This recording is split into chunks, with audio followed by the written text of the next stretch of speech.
and welcome to the Just for Gamers video game podcast. Episode 118, The Summer Drought. In this week's episode, we win the game of buying games. We did it.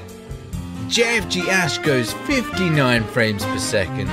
Don't need that extra one. Don't need it. JfG Alex pulls through on his promise. Sort of.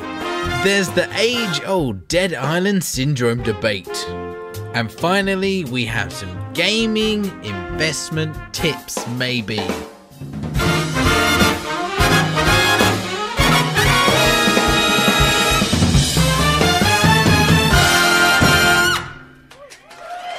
Hello and welcome to the JfG podcast.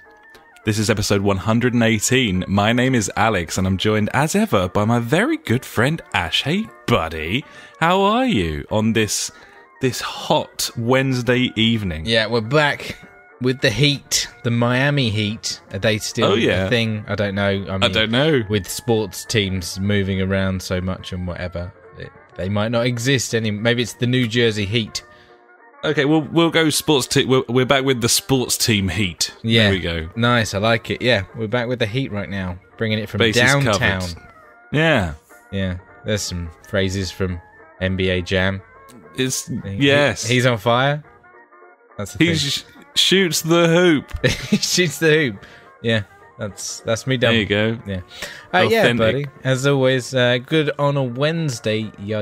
Sparkling thoughts. Give me the hope to go on, buddy. Did you catch any of Lord's performance at Glastonbury last week, buddy? No, I didn't. Unfortunately, was it She's good? She's a strange little girl. Oh, okay, cool. Like Randy Marsh. Similar, yeah. Yeah, no, it's quite good. Nice. I like. Anyway, I'm glad you liked it. Yeah. So, what we've been up to, buddy, this week? That's a good question. I like it. I mean, I've been to 2 summer fairs. What have you been up to this week, buddy? Thanks. I've been waiting for that question all day. I've been thinking about it a lot today because, what have I been doing this week? And I wanted to know. No, and so many other people that you did think about it. Fucking do. It's true. So I went to 2 summer fairs. So like kids in schools, they have like a summer fete or summer fair, whatever you want to call it. So I went to 2 because obviously my son's at school and my wife works at a school as well. So we had to go to 2 different school summer fairs.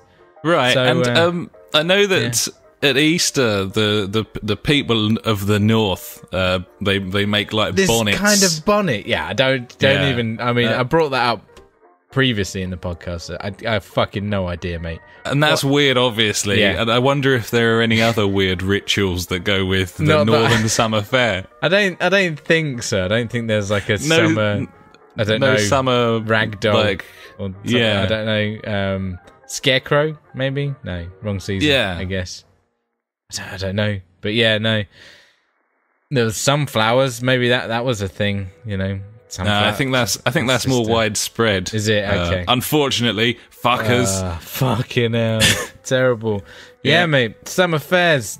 So fucking spent a small fortune on absolute fucking bollocks and nothing of any excitement. Bought a Nintendo DS game for 50p. That was probably the highlight, I'd say. That's nice. Oh man.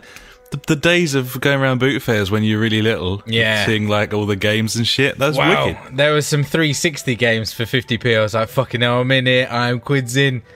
It was FIFA like 09 to 14. I was like, fuck's sake. And there was one other game, and that was Call of Duty World at War. I was like, never again. Oh god, that never thing. Again. Savour the delights of its 2-hour campaign. Yeah, mate, yeah. Fucking god. Awful game. Fuck that game. Yeah, mate. Went on the Tombola. That's a thing.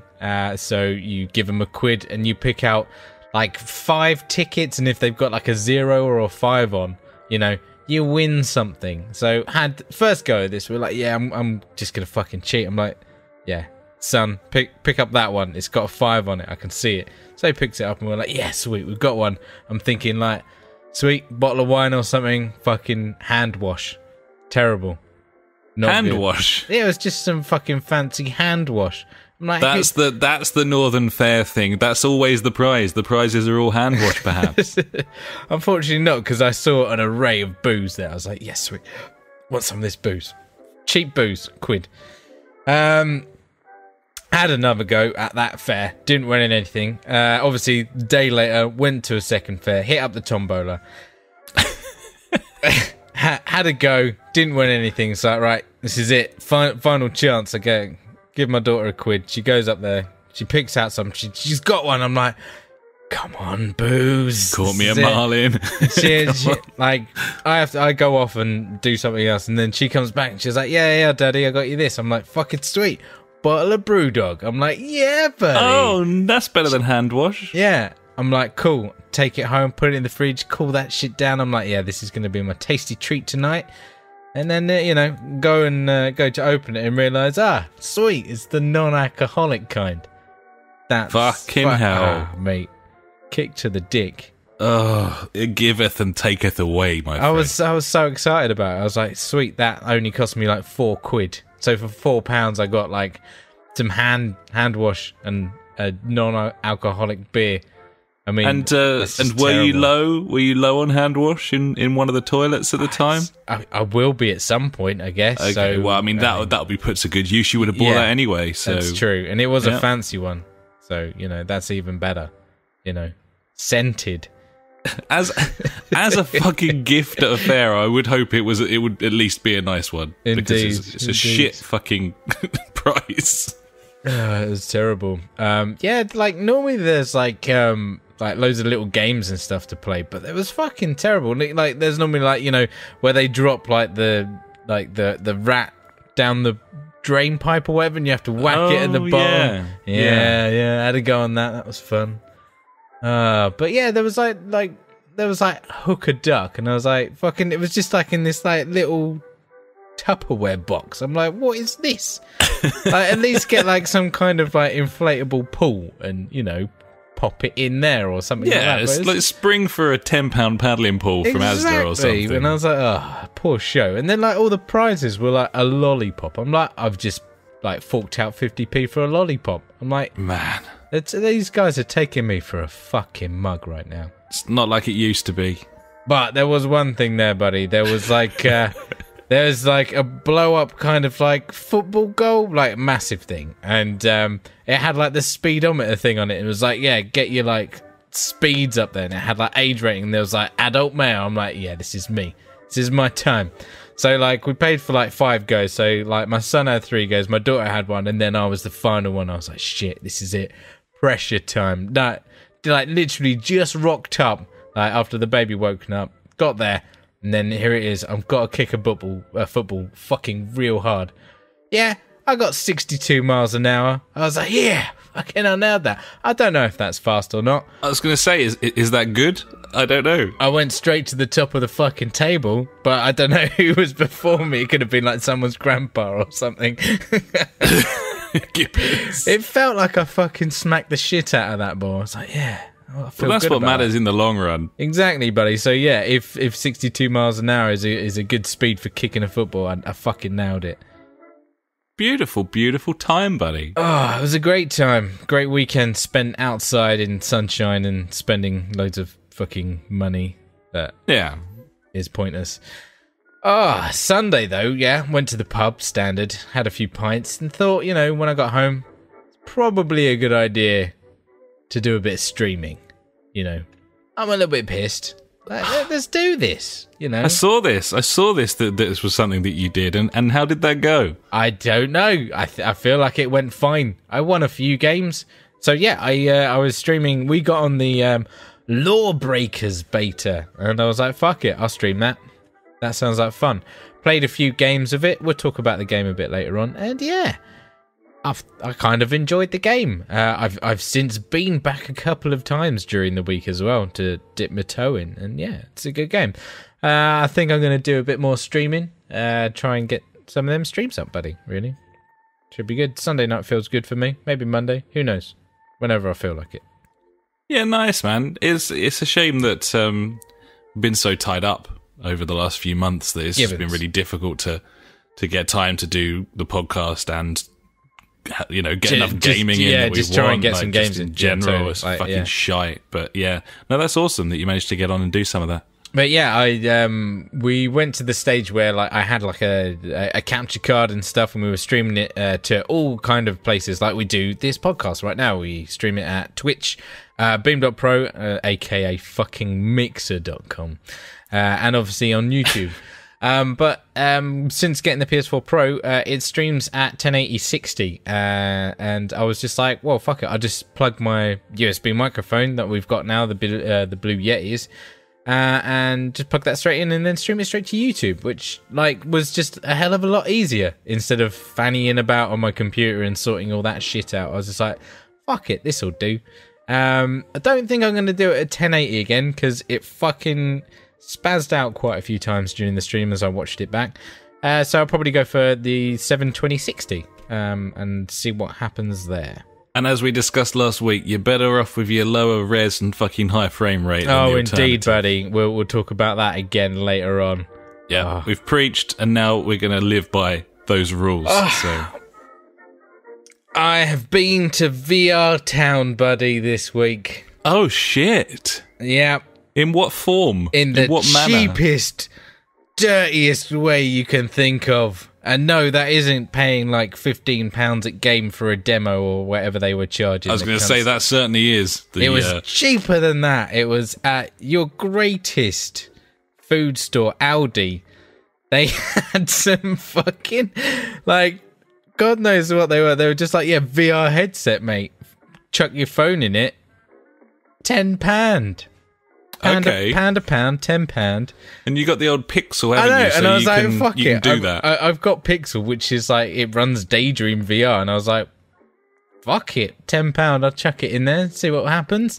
Got it back, loaded it up. I was like, wow, cool. I'm in VR. This is odd. A little bit blurry, obviously, because the lenses are probably made of stone or something. I don't know. Yeah, stone or papaya. Yeah, or, papaya. Yeah. Reeds. Yeah. The helmets of the Shawn. Oh, fucking hell. But yeah, like you can still focus it and stuff like that. So I got it to a stage where I was like, fucking hell, I can read all the text, which was, what you need to be able to do. So I was like, that's cool. And then obviously with Google Daydream, you're meant to have like a Bluetooth mouse, or Bluetooth like kind of controller, I would say, like a little handheld thing to go along with it, so you can like point and click and stuff like that. I was like, shit, I haven't got that, I'm fucked. So obviously I just did some YouTube videos, some YouTube VR like 360 videos. Like, okay, this is cool. Felt a bit sick when I was on a roller coaster. I was like, yeah, I don't this doesn't feel good, but I'm putting that down to the fact that it was £10. And then I did a bit of Googling, buddy, and there's a way that if you have a secondary phone, you can turn that phone into a Bluetooth, into like the Bluetooth controller, and it has like the same 3 buttons and stuff on there, and you can point it and stuff. And I was like, okay, well, I've got my old Nexus 4 knocking about.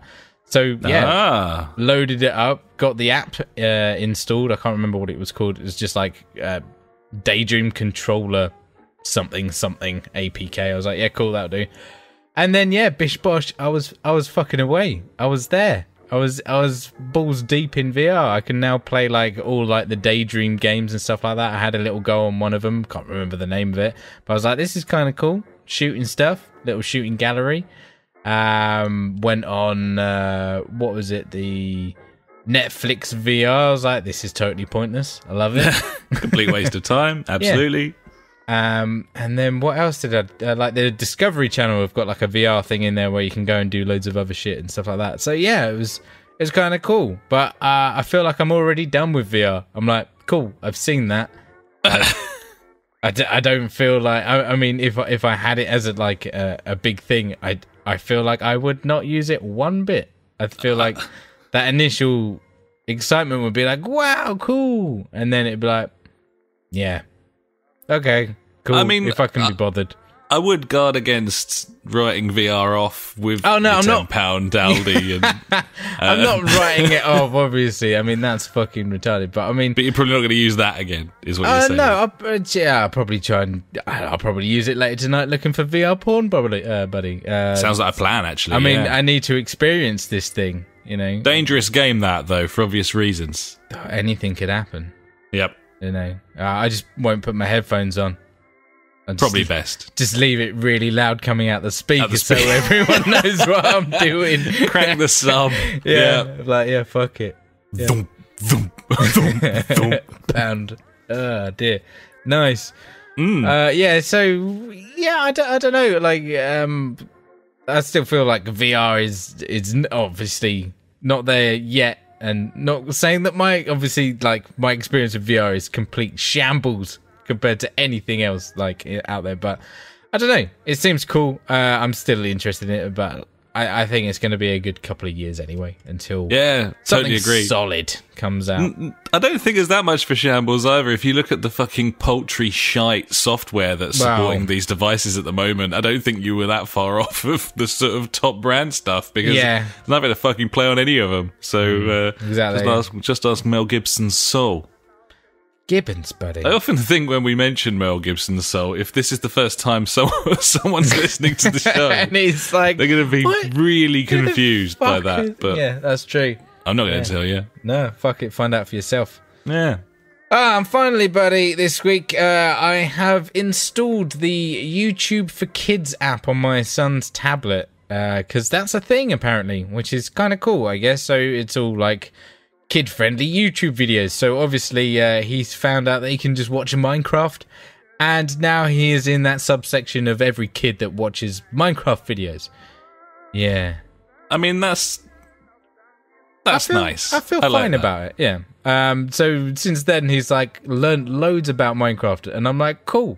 So I booted it up on the PC today, and we were playing some of that because I don't know, I feel like he struggles with like first person controls on a controller because obviously the dual sticks. I'm like, maybe you might find it better with like a mouse, you know, moving the mouse around. Yeah, I think that makes perfect sense, and you know as well as all parents with young kids probably in this day and age, the fucking reactions and precision when using controls and stuff.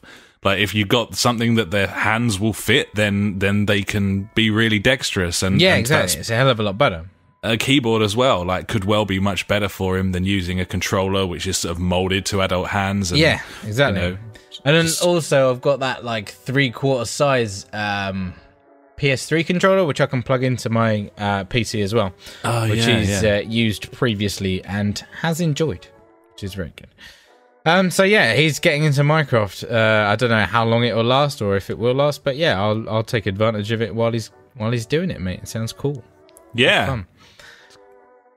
Well, you know, out of my 6 bullet points there, I've managed to fucking get a good 15 minutes out of me talking about shit, buddy. So that's clearly a great intro from me. I mean, it's now your turn to follow that up. Are you going to bring it?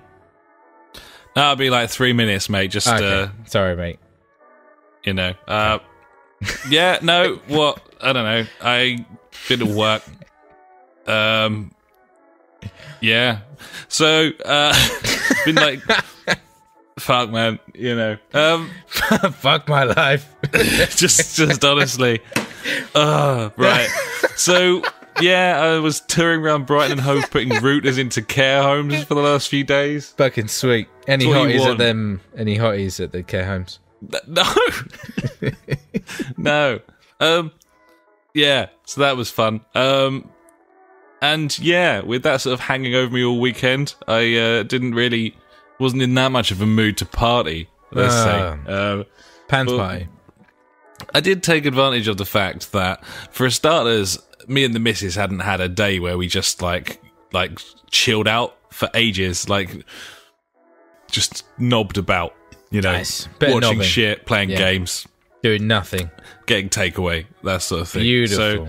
So that was our Saturday. And she talked me into... Well, she didn't talk me into buying the Crash Bandicoot trilogy. She tried on the Friday night while I was present as well. And She tried, and we resisted. We were like, no, this was an average game when it came out. We don't have nostalgia for this, and we don't want this fucking thing.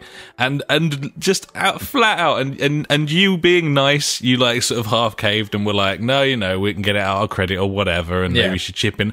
And I was like, no, she must learn. She must learn, because I knew what would happen is that we'd load this thing up and she wouldn't have played as much of it as she thought she did back in the day, and it'll be an annoying fucking game. So I got her to pay for it, which, I say that, we share a bank account, I fucking paid for this. But it's the principle of the thing, buddy. The principle is I didn't pay for it. So among many other sort of weird purchases and gaming over the weekend, we played a bit of that, and I'll talk about that in a little while's time. But yeah, just a big old gaming weekend. We watched a movie. We watched Seven Psychopaths, which was... Sounds good. Really good. Yeah. Okay. Colin Farrell, Christopher Walken. Oh, shit. No, I have seen that before. That's fun. It was a really fun, weird film. It's got, like, Tom Waits in it as some, like, weirdo in a suit, and... yeah, it's really fun. Really enjoyed it. They end up in the desert or something, don't they? That's right, yeah. Like, the first half of the film is, like, sort of all action, and Woody Harrelson's dog's kidnapped and shit. Yeah, I totally remember. And then the whole, like, second half of the movie is just them sitting in a desert having a chat, which is weird, but it was good. It was really good. Very strange, yeah. Really enjoyed that. What else? When we met up for the Shunt reunion at the Octopizzle's house. Octopizzle. Funk donated a machine to me, buddy. A contraption, if you will. A machine? Yeah, a machine. Okay.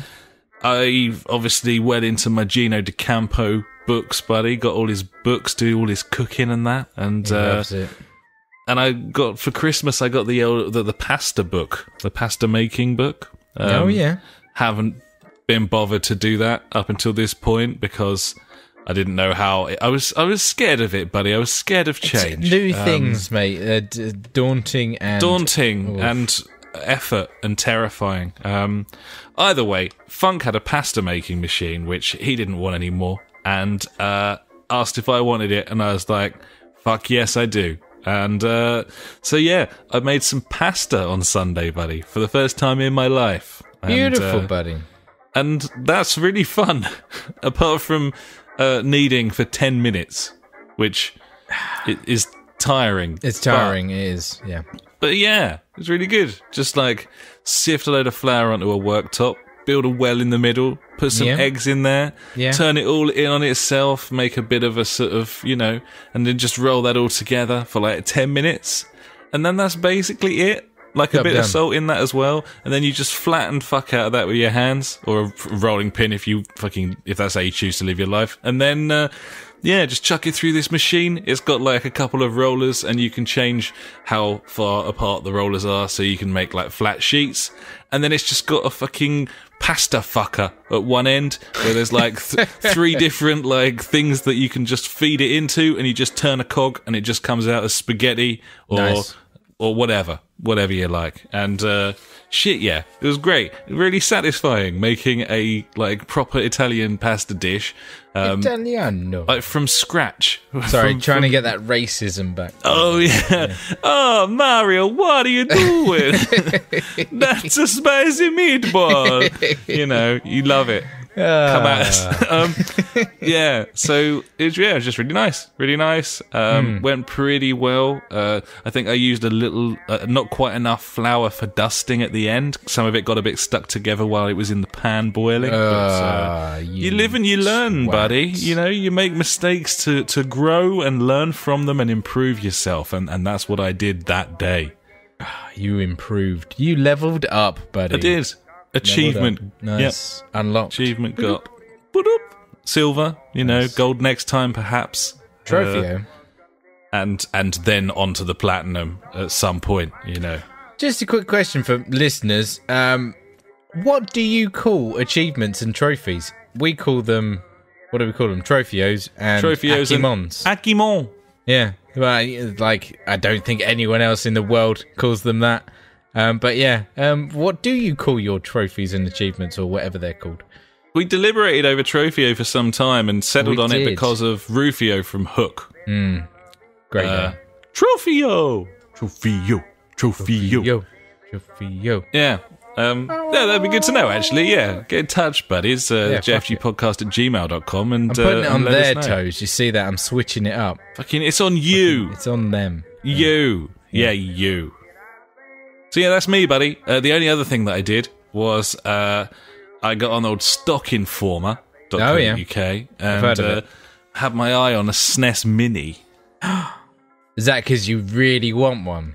No. It's because you're a scalper. It's because I'm a scalper, buddy. Oh, I'm a scalper. And you know that you'll buy that for 80 and sell it for twice as much. I went onto eBay, and there are people on eBay selling their pre-orders of the SNES Mini for £180, £190. Of course they are. Like $240, $250. That's fucking And I was dumb. like, this seems like a worthy investment. Now, I might keep it. It comes out on the 29th of September. You'd be so dumb to keep that. Really? Yeah, why would you want that? It's a nice little thing, though, isn't it? Yeah, but you could just have like £100 plus free money. Yeah, I mean, that's the thing. If I sit on that fully boxed till November and then pop it on eBay, I mean, I think it'll be the big toy this Christmas. Yeah. It's looking that way. And they're going to be impossible to get hold of. I fully expect that they're going to go for like $250. Yeah, of course they are. Which is You're going to be able mental. to, if you get a couple of them, 4K TV, mate. It is. And I was thinking that today. Honestly, it is. Crazy, isn't it? You spend 150, 160 quid now on them, sit on them, once they arrive, sit on them for like 6 weeks. Yep, and then... boop, I reckon you get £500 for those. Yep. So, yeah, I don't know.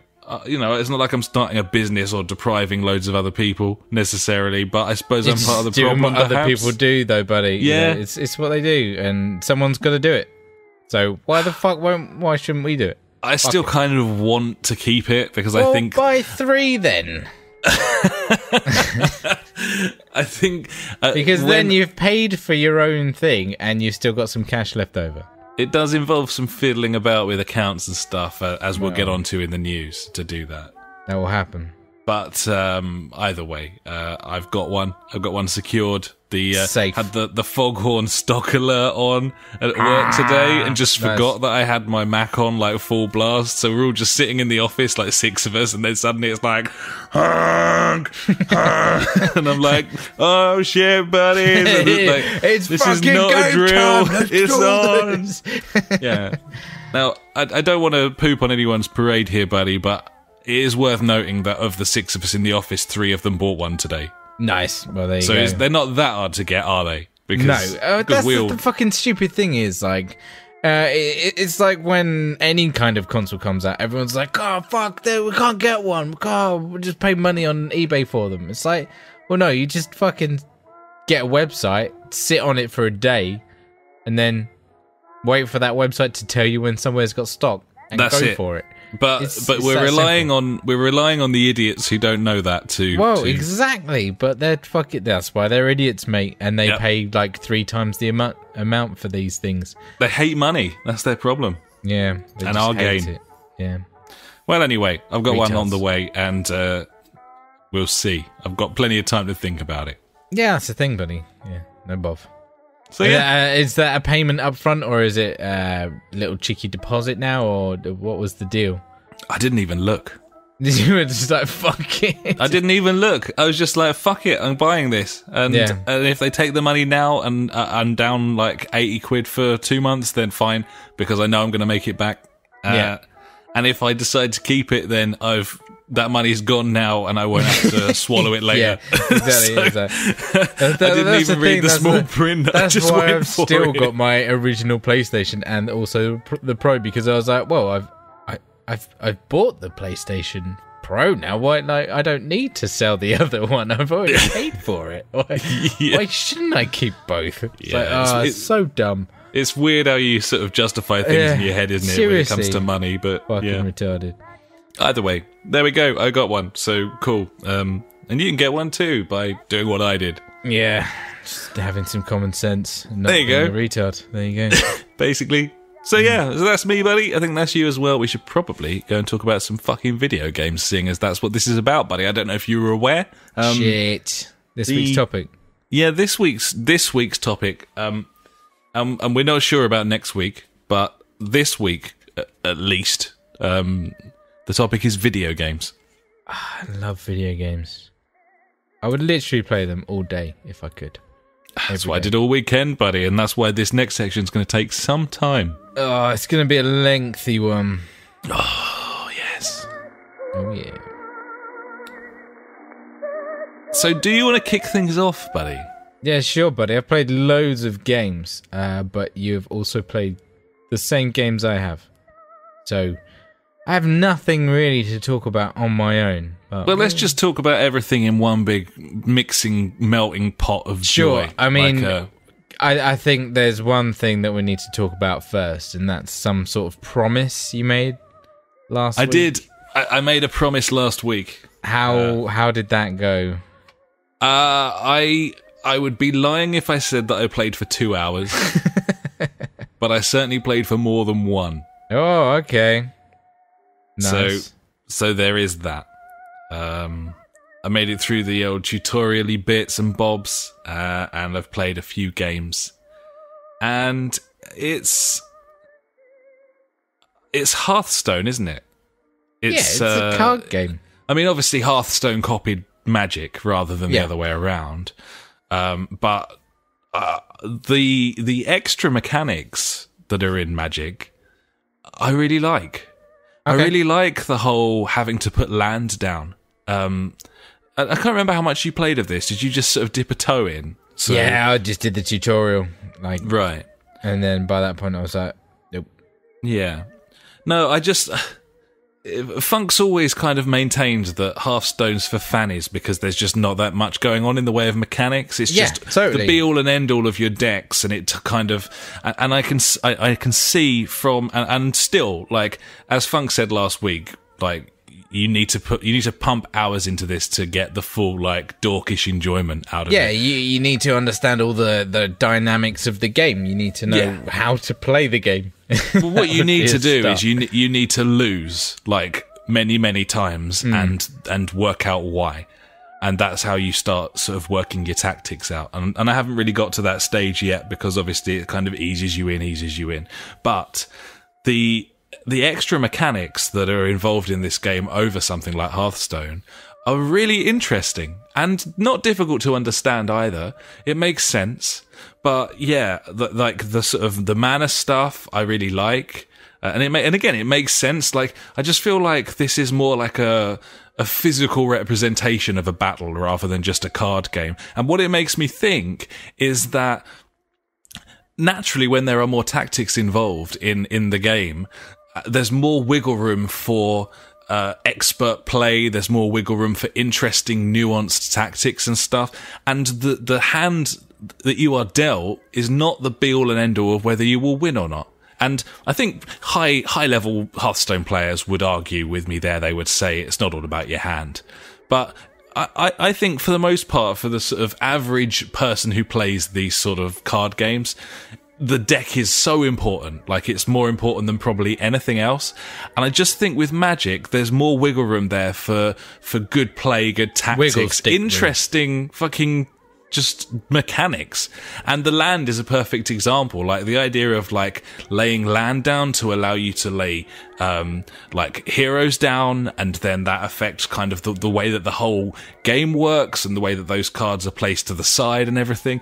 I just think that's really cool, to be honest. So yeah, I wouldn't say I'm hooked yet, buddy, but I'm starting to get into it. I'm starting to think, oh yeah. And I am heading up to the London town again on Friday. So this is going to be one for the train in both directions, buddy. So I should be able to put another hour and a half in on Friday. And I'm starting to get a bit of a hankering for it. And you crazy Jesus. The initial sort of half hour, I was like, why am I not just playing Hearthstone? Like, it's presented in a much nicer way. Yeah, you see, that's the thing. That's what I got, and that's why I ended up just going and playing a different card game at the time. And then I guess you could call me fickle and also lazy. But with mobile games and stuff, like we've said before, like it's not traditionally a platform in which you are usually willing to invest much time.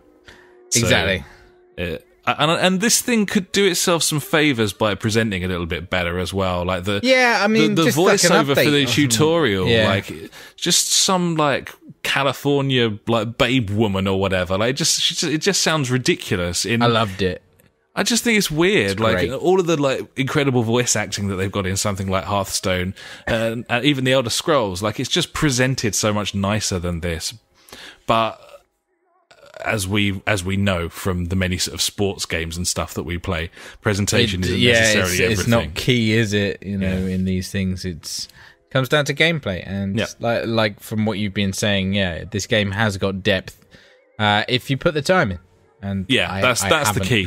There's depth there. There's depth that makes me think that you could have a far better time and not feel like you've been fucked over just because some fucker's got like amazing cards that he's probably bought. So, and maybe I'm wrong there, but that's how it feels, just because of those extra variables and mechanics. So, yeah, I'll keep going at it. I'll probably be talking about it next week again, I think. Gibbons, buddy, that sounds, man. Like, it's cool that you're going to crack on with it. Yeah, it's good. So yeah, that was my promise, which I didn't quite make, but I played a fair bit, I think. Other things that I've been playing. Very, very briefly mention that we picked up Metro Redux this week. I wanted to get it. I've wanted to get it for some time. It went so low in the sales. It's like £7 for both games remastered. Yep. I was pretty hyped and excited when I saw the trailer for the new one at E3. And so, yeah, I thought it was time to take the plunge. And shit, man, like... I played through the whole of 2033 this week, so...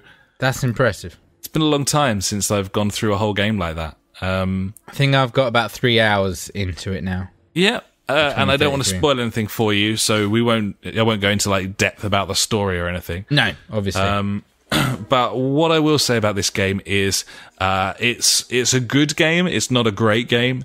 There's plenty wrong with it. Like, there's real problems. See, this is the thing. Like, I want to say this straight away. This game's what, like 7 years old or something, or coming up to 7 years old. So, it is, yeah, 2010 release.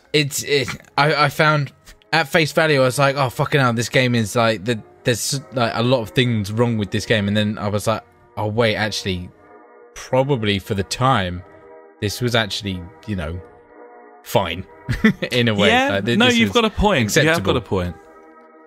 Yeah, it's certain gameplay decisions that they made. Go on. Stuff like insta-kills, for example, which I think I was insta-killed like 3 times throughout the course of the campaign. And by that I mean just killed with no warning, like no idea. You're dead. You're dead. Yeah. Reload. Like that, and that is unacceptable, I think. Like, I guess they're trying to build tension, they're trying to make it feel like you're not like safe. But it doesn't work. It's just incredibly annoying. It's just like shout at the telly annoying. Another thing I noticed, and whether this is down to the remaster or the original game or what, I don't know what the fuck's going on here, but man, there's some bugs in Metro 2033 Redux. Yeah. And that seems, for a game, as you say, that is 7 years old and has been remastered and put out on the latest consoles, I don't understand that. I don't understand that at all. I had several moments where I was trying to reload my weapon and a game-breaking bug occurred where it got caught in the animation and I couldn't do anything. I've had occasions where people have blocked doorways and I couldn't get through them. Nice. Just real schoolboy stuff, And then in terms of... I'm getting all the negatives out of the way first, by the way. Obviously.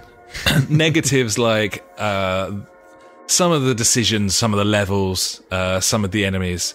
just, you know, a bit wanky. I really like the idea of you having a limited air supply. That's quite cool. I dig that. But I don't know if you've run out. Yes, I have. I was like, what the fuck's going on? Yeah, so if you run out, you die.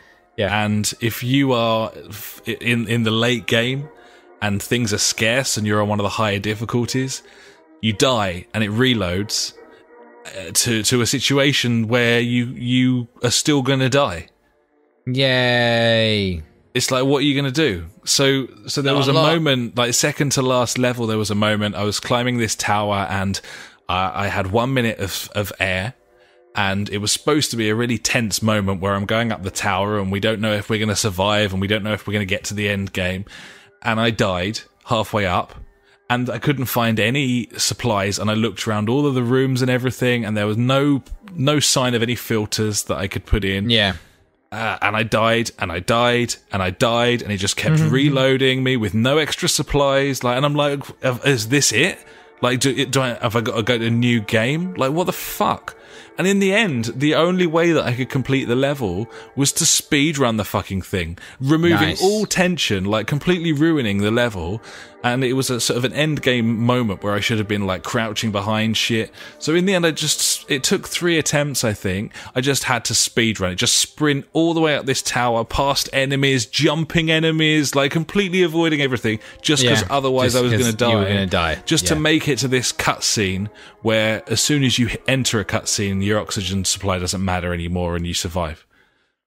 And that's stupid and shitty. Like, that's poor. That's bad. That's bad, like, gameplay. It's bad game design. It is. Yeah.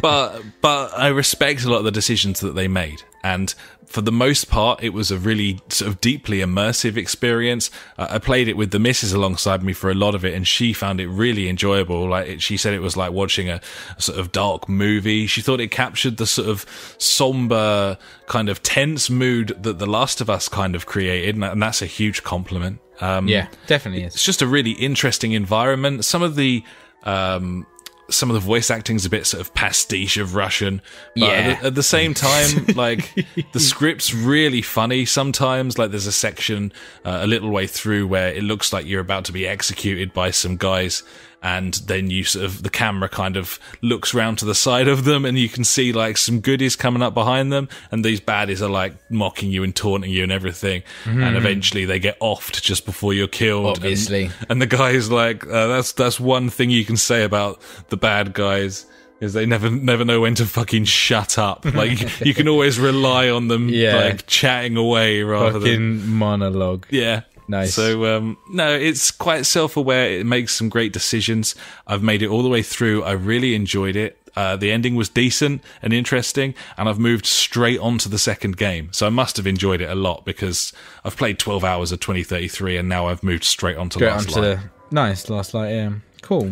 Early going in Last Light, it looks like they may well have learnt from several of the mistakes they made in the first game, which is exactly what I was hoping for. And yeah, I'll probably work through that this week, and I'll probably report back next week. It's nowhere near as scary as what I remember. No, it isn't. It's, I think a lot of it's to do, I don't think the enemies are very scary at all. No, they're very just, oh yeah, there you go, monster. Yeah.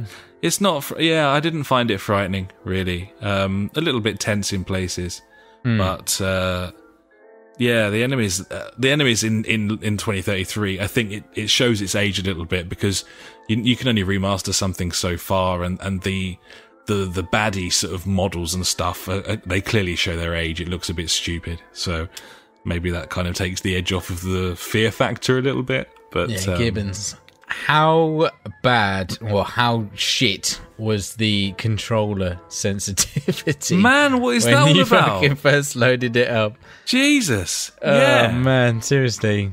He throws a shoe. I don't understand that. I ended up cranking the sensitivity up to max on all settings. Same. Everything. And even then, I thought I would probably have this faster if I could. Because, you know, like, these enemies, like, come at you, and, like, most of the time you don't know where they're coming from. Because it's audio cues that are given to you, and if you haven't got surround sound, then, yeah, you're fucked on that half. And, Yeah, just like if you don't change those sensitivity settings, like to turn around takes a good like I don't know, like 3-4 seconds or something like stupid like that. Whereas, you know, if this is like, it's not really like a Twitch shooter in a way, but you need to be able to turn around pretty fast to fucking you do get involved. The walking feels a little slow, doesn't it? Yeah, true. Like, luckily there is a run button though, but even with that, it's not great, is it?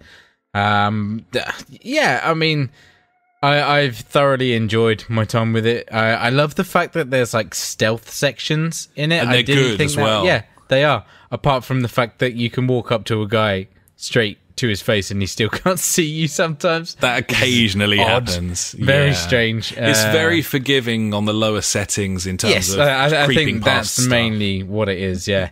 But I got to a point and tried to exit a stealth area and died. And then it put me back to the beginning of that stealth section. I was like, fuck this. The checkpointing isn't great. Shotgun all the way. And just fucking ran straight through, fucking everyone. I was like, yeah, that's fine. But you can like upgrade weapons and stuff in this now. Well, you not now, but you know, it's a thing. And yeah, I've got a silencer on my pistol now. So I think from now on, I'm just going to be like fucking shooting them. With Sam Fishering it. Yeah, totally. I'm like.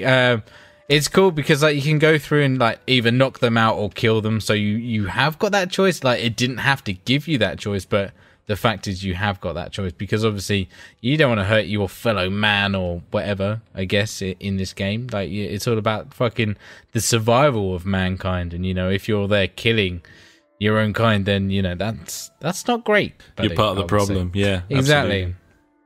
But yeah, I'm enjoying it. I'm still gonna carry on with it when I get a chance. Fuck it just seems like we've got back to this stage where fuck me, I've got too many games to play. Well, we keep buying them, so that will happen. That will happen, yeah. Let's talk about something else we bought this week, buddy. Yep. The Crash Bandicoot Insane Collection. Insane. 3 games, 1 game. How much have you played of this, and what do you think of it so far? Played about 2 hours. It's Crash Bandicoot, so don't care in that sense. It's a great remaster. Fucking looks real nice. Not denying that, because that original one, I was like, wow, that's not a good looking game. Even when it first came out, I was like, I don't like it. I mean, my initial line for this was going to be something about, if you enjoy the shittest parts of Uncharted, you'll love this game. You know, but I don't feel like that is a thing, because you know it's not always those fucking static running like towards the camera. It has got different elements to it, which you know makes it a bit more diverse, which is helpful in this game. But yeah, I was never a big fan of Crash back in the day, so I haven't got much love for it there. And it's fine. It's okay. It is what it is, isn't it, mate? To be honest, in my eyes. Yeah. Anything you want to say about it? Yeah, I mean, I've played a fair bit of it, and that's mainly because the missus bought it and wanted to play it, and Obviously. then very quickly realised that it's actually quite hard. It's a very hard game. It's not easy. It's all just, it's like fucking Trials, mate. You just got to learn the level and then go for it. It is. It's what it is. It's even got a fucking time trial mode on it. It does. Yeah, as soon as you finish a level, then you can time trial it however you Exactly. want. There's bronze, silver, and gold medals, just like Trials as well. And no platinums there though. No fucking. It takes you back. To an era where that we've now departed. An era where games were frustrating and annoying. They don't need to be like that anymore. They don't. What's the point? I mean, that's what a roguelike is now. For me, that is the annoying game that I don't want to play. Yeah, it is. It's unforgiving. I've died so many times, and it's just so incredibly annoying. But after a while, you sort of get back into the mindset of when I used to play, you know, Sonic 2 on the Mega Drive. Totally. And you can start enjoying it. You can start being quite satisfied. But like, yeah, some of the things that it does, even Dark Souls wouldn't pull that shit. Like it, and that's just a comment on how old the game is. One thing that came out this week that I thought was quite interesting, Eurogamer ran an article. The jump thing. A lot of people have been saying this is really hard, and they don't remember it being this hard. Well, it very much looks now that it wasn't this hard, and actually, this was a remake rather than a remaster. The original assets were fucking useless. Like, of course they are. And all of the old code and shit was all missing. Like, no one had it. There was no backups. Right, cool. So they basically had to make the game from scratch. And they made that in an engine very similar to Unity, which by default has platforms as sort of diamonds rather than squares. I 9 times out of 10 when I die in this Crash Bandicoot trilogy, it's because I land on the end of a platform and I slip off the fucking thing. And it's incredibly annoying, and it happens a lot. And now it looks like that's why that's happening. It's because there's no consistency there. It's the nature of the platforms themselves. It's been built that way, and the original game wasn't like that. So I know High Road, incredibly difficult level. It always was. It's fucking impossible on this, and I keep flying through it and I get to like the second checkpoint. I'm like, man, this is hard. This is gruelingly hard. I kind of feel like the missus has already lost interest. She's like, oh, fuck's sake. Like, but yeah, it looks so cutesy and nice, but if you gave it to a kid to play, I just think they'd put it down after 2 minutes and be like, fuck this, why is this like this? That kind of, it's nostalgia and nothing. But yeah, I've played. I think I'm about 3/4 of the way through the first game, about halfway through the second game, and I'm 2 levels into the third. So I've put in some time, some hours, yeah, man. Yeah, and I kind of, out of posterity, probably will complete them now. But to say that I'm enjoying it would be an overstatement, buddy. Yeah, that's the thing. So yeah, we talk about some Lawbreakers. I think you're best placed to talk about this. I've only played like 3 rounds of it. What I can say is, it feels like a meatier version of Overwatch with some really interesting gravity mechanics. That's probably as far as I'd go. I couldn't comment any further. Really, in a nutshell, this is Overwatch with gravity or with anti-gravity. Whatever. I know both opposites of each, because that's gravity and anti-gravity. Those like little balls that are thrown out and they create like gravity wells that kind of allow you to like fly through the air. You've also got sort of double, triple jumps and stuff depending on what character you are. Yeah, the triple jump, I love it. Some of the weapons are really cool. I played, in my very short stint, I played as the guy with the rocket launcher, and it felt very like the Quake 3. Yes. If you watch my stream, buddy, I think I say the exact same thing. I'm like, this is like a slow Quake 3. Yeah, and it was satisfying. That's my jam, man. Like Unreal Tournament 99, like I can get on board with that. I couldn't find out how to jump properly with the Titan. It was weird. Like, I played 4 classes. In the stream, that was the Titan, which is like the big fuck off rocket launcher guy or girl. One person called the Vanguard, which has like what's it? Like a spooling gun. What they call like fucking hell, like a minigun. There you go. That's the word. So they have like a minigun. They also have like a jetpack, which is really cool. So like they like from the start. If you need to get to like point A real quick, you can just be like, whoosh, and off you go, kind of thing. Really enjoyed the Vanguard. The Battle Medic, that was the first one I went as, because, you know, I'm a healer, buddy. I love to heal people. I don't think I play as the Battle Medic on the stream, but they've got like some sort of like grenade launcher in a way, and they can like float about and also just heal people with their healing shit. You know? Right, okay. Sure. And then finally, the gunslinger, which I found to be my favourite class. There are obviously more classes in this, but this is the only ones that I got time to play. The gunslinger, you have two kind of pistols. One is like a semi-automatic pistol, and one's like a bolt-action long-range pistol. Very confusing at first. I was like, I'm holding the triggers down. It's not really doing much. So it's like literally like a gunslinger. You got to be like bam, bam, bam, bam, bam, bam, bam, like keep like pulling the triggers, and like it's kind of hard doing that while trying to aim. But like after a while, when you get into it, like you're like fucking hell, you can really do some damage. And that character's got like a 3-tiered jump and like a warp ability, so that they can like quickly move from one area to another, like a quick warp. So kind of the best of all worlds there then, really, with the perks and the weapons and stuff. And it's funny you say that, actually. I played one round with the gunslinger and was like, what the fuck is going on here? Yeah, totally. And hated it. I would say it was like my least favourite. At first I was like, this is fucking bollocks, but then I was like, holy shit, this is awesome. This is so good. And yeah, I just really started to enjoy the gunslinger due to the fact that I had one gun that I can be like, you know, accurate at long range with, and I was like, that's kind of cool to have like a pistol that's decent across that, you know, area. I played 3 different game modes, and I don't know if there are any more, but I feel like that's the 3 game modes that are there at the moment, which are Blitz, Ball, Turf War, and Overcharge, buddy. Turf War is your classic 3 points on a map.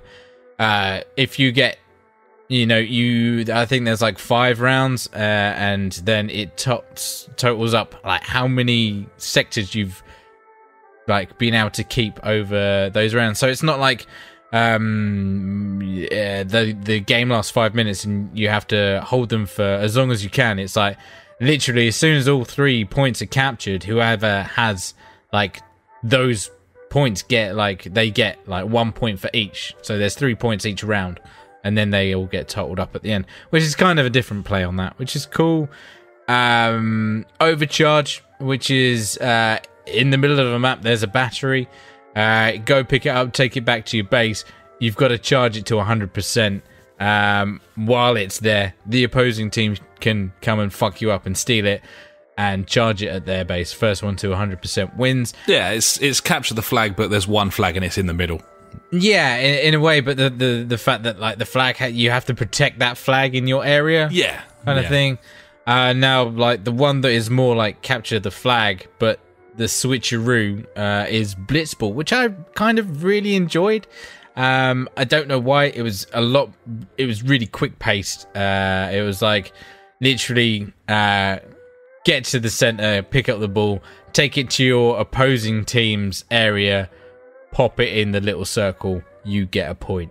Real simple, but just really quick, fast gameplay. And like you've got like roughly like 3, possibly 4 different routes you can run. So if you find one where you haven't got anyone, you're like, yeah, fucking nailed it. Yes, son. Pretty satisfying, kind of yeah. Yeah, it was. It's a cool game. Definitely the standout thing is like that whole anti-gravity aspect of it, which like when you first load up the game, you're like, fuck this. This is just like trying to track people up, down, left, right, all over the place. But then, you know, like I think I ended up playing for about an hour or something, and by the end of it, I was like, yeah, cool. I'm cottoning on to where people are, and you know, getting to learn the maps and things like that. So I was like, yeah, this is cool. And again, it was like that with Quake 3 Arena when you used to play like Rocky Arena maps and stuff. Which was totally. the thing that I played the shit out of. You need to get your eye in on that. But then once you do, you start sort of leading your targets and stuff, and it kind of all starts to make sense. And yeah, totally. And again, it's satisfying is the word with a lot of the stuff in this game. And that's what I mean when I was like, it feels more meaty than Overwatch. Like Mm. hitting stuff feels more heavy, more powerful, more damaging. Like it's more like the whole Overwatch thing's more always satisfying. kind of had like this like cartooniness to it in a way. Yeah. Whereas this is more, I mean, you could still say it's quite cartoony because it's all like sci-fi weird shit. But it's I don't know, it doesn't have that kind of Blizzard kind of cartooniness to it. Yeah, exactly. You know it's what not I'm saying? sort of like neutered almost, sort of like Yeah, in a way. Anesthetized sort of damage and stuff, whereas this is, it feels more sort of not realistic, but just meatier, like Unreal used to feel, really. Yeah, in a way. But obviously, it's got the standard stuff like loot drops. I think they're called like stash something. Stash balls. And you can unlock all kinds of manner of things. You can level up characters and all kinds of stuff. There's stats on stats on stats about it, and I'm like, cool. I just want to shoot dudes. Yep. And pretty cool. Enjoyable game. Obviously, like the cool thing about this game when it comes out, it's only like 22 quid, which I think is like the kind of price that these type of games should be coming out at, which is fucking, it's a step in the right direction. Like, I feel like Overwatch was overpriced when it came out because it was a full price game, and it was just like, this is some maps and you shoot people on it. Yeah. Cool game, not knocking it one bit, but the fact that this game is coming out at like half the price, that's a big step forward. It's striking a balance because if you're gonna have like packs where you buy loot crates or anything like that, exactly, like, all the added stuff where you're gonna make the majority of your money, then the game should be reduced accordingly because you're not selling the whole package in the first place. Or it could end up like Battleborn and be £10 after the first week because no one wants to fucking buy that game. Yeah, it's not going free to play though, so don't worry. Don't worry about that. Yeah, sorry, rambled on quite a lot. No, it's fine. It sounds like you really enjoyed it, actually. I think during the stream I said like I don't know if I'm going to buy this game because once it's going to come down to the fact that like. Am I going to have people to play it with? Because it's fun to play it on my own, but it'd be way more fun playing it with, like, a group of friends. You're not going to sit down, like, 5 nights in a row and play that game on your own, are you? It's just not going to happen. No, exactly. So it comes down to whether we want to take the plunge. Yeah, true. That's the thing. But at the moment, I can live with it or without it. Yep, fair enough. It's one of fair those enough. things. We'll plow on. Let's plow on to the next thing. I have been playing the show 17 this week. We had like a single game together, didn't we? I don't know. Have you played any of it solo or? I haven't. No. Okay. So I started my career on the show 17, the road to the show mode that they've got on there, sort of be a pro mode, and you make your character and so on. And I've been very pleasantly surprised by what I'm presented with here. It's titties. It's just really nicely put together. I mean, there's some weirdness about it. Some of the cutscenes and stuff it's sort of got a bit of a 50s feel of the sort of American infomercial about it, but not being sort of aware of that. It's just comes across a bit odd. But it's got a full blown sort of work your way up thing here. You start off in like exit trials, so it almost feels a little bit like the whole thing with FIFA and the Alex Hunter model and that. You've got cutscenes between things. You go and talk to the manager, and there's a sort of voiceover going. It's really sort of stoic, though. That's the weird thing about it. I can't really describe it. The thing about all these sports games is they are taking like the fundamentals of what was WWF games back in the day. It's true. Which is crazy. It's mental, these like fucking WWE games, like their story modes and stuff back in the day where you create your character, you go through all these like backstage brawls and everything, and like, it's just funny how like that was just a thing. And that narrative, the story, like other sports games are doing that like so many years later. Yeah, no, you're right. I hadn't really thought about it like that. Yeah, man, it's crazy. Gee, Dad, I never really thought about it. But so it's got these little scenes like you'll go and sit down and they're all kind of silent with this sort of stoic voiceover. So it'll cut to you sitting down in front of the like coach and having a chat. And then the voiceover will be like, an important moment in any young baller's career is to meet the coach for the first time. This could be make or break time for blah, blah, blah, blah, blah. It's just like that. Like, it's really weird. But then it cuts to your conversations with the coach and Sup, dog? And you have choices. You have, there's There's text choices, so you've got like Is a proper. there like a red, a blue, and a white? No, choice? it doesn't tell you what each thing what? means, but it does make a difference to everything. And I've noticed that throughout. I've made some decisions. For example, I just got an agent, and I got a call from an agent saying, like, we can give you this or whatever. And your options are, that sounds great, like, let's go for it. Or, I don't know if I need an agent, or I need to talk to my coach, because when a young baller goes into, like, the B leagues, they're often managed by their high school coach. Ah, okay. And then he becomes like their sort of advisor, because that's who's kind of got them to where they are. And that makes sense. He's a trustworthy man. Yeah, pedo. a trustworthy person who you can get advice from or whatever, and has a stake in your future or whatever. And he has seen you shower many times. Yeah, perhaps, buddy, perhaps.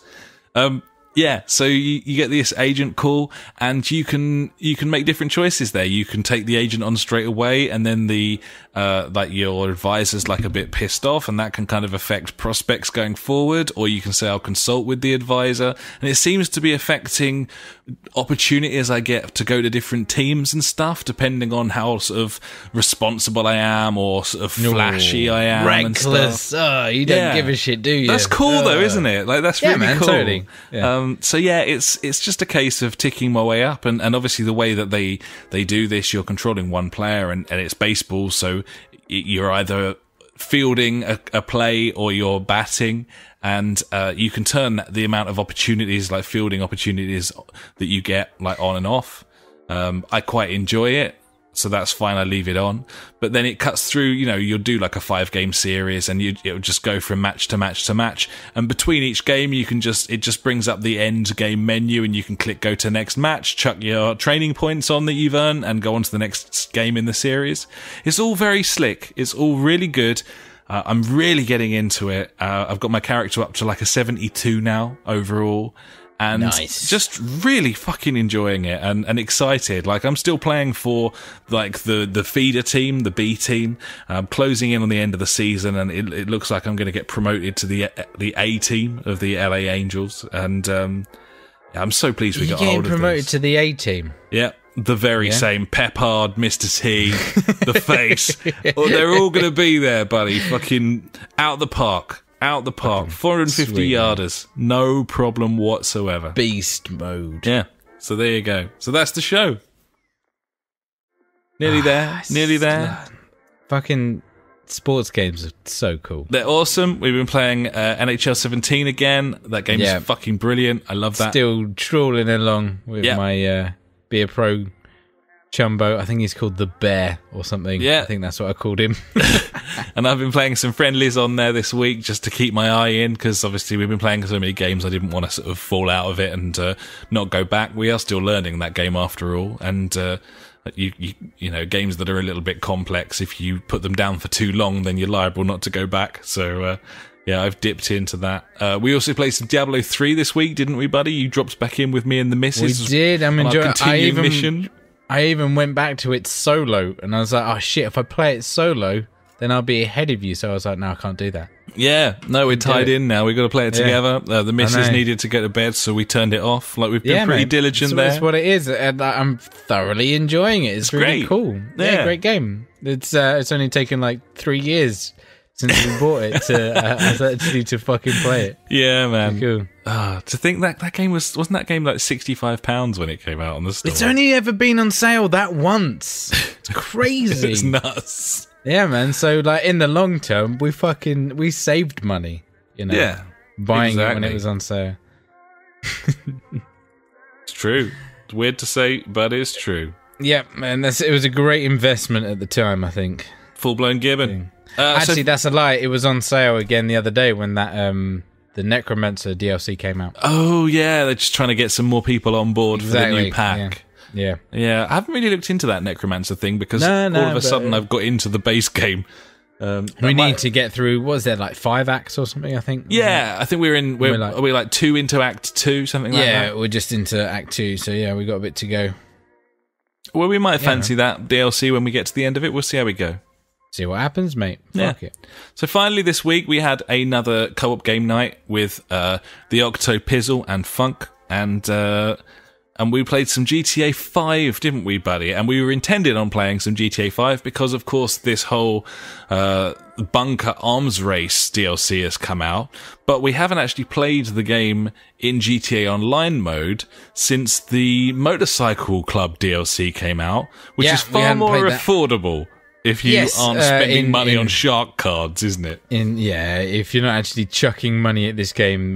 Luckily, when we loaded up, we were introduced with all the standard, we've updated our servers and service and stuff like that. Do you agree to your terms and conditions? And it was like, yeah, cool. Of course I do, because I haven't got a choice if I want to play this game.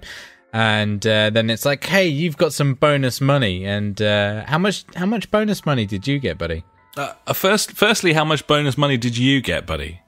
I got a whopping $750. It's like, shit, son, look at that. Bonus, mate. Big old bonus. How much did you get? $685,000. Ah, shit. And I don't know why. Me neither, buddy. But no idea what it left me with was $1 million to spend. And I used about $550,000, $600,000 of that money to buy us our very own motorcycle clubhouse. Yeah, we did, and get the old crew logo on there. Oh, what's that? An airplane? That is a Harley going past, buddy. Serendipitous. Okay. There we go. Nice. He's obviously joining our motorcycle. Absolutely gang. is. He's heard word on the street. Get up to the clubhouse. So yeah, it's been good, hasn't it? You can have your president, your vice president. You buy your bikes. Road captain. You can buy your bikes, and everyone can store their bikes in the garage in the clubhouse. And there's nice. There's like a boardroom where you can take missions off of the wall. These jobs appear and stuff. Like simple sort of fetch quests and take out this and take out that kind of things. But entertaining. Obviously, it meant we had to get new outfits as well.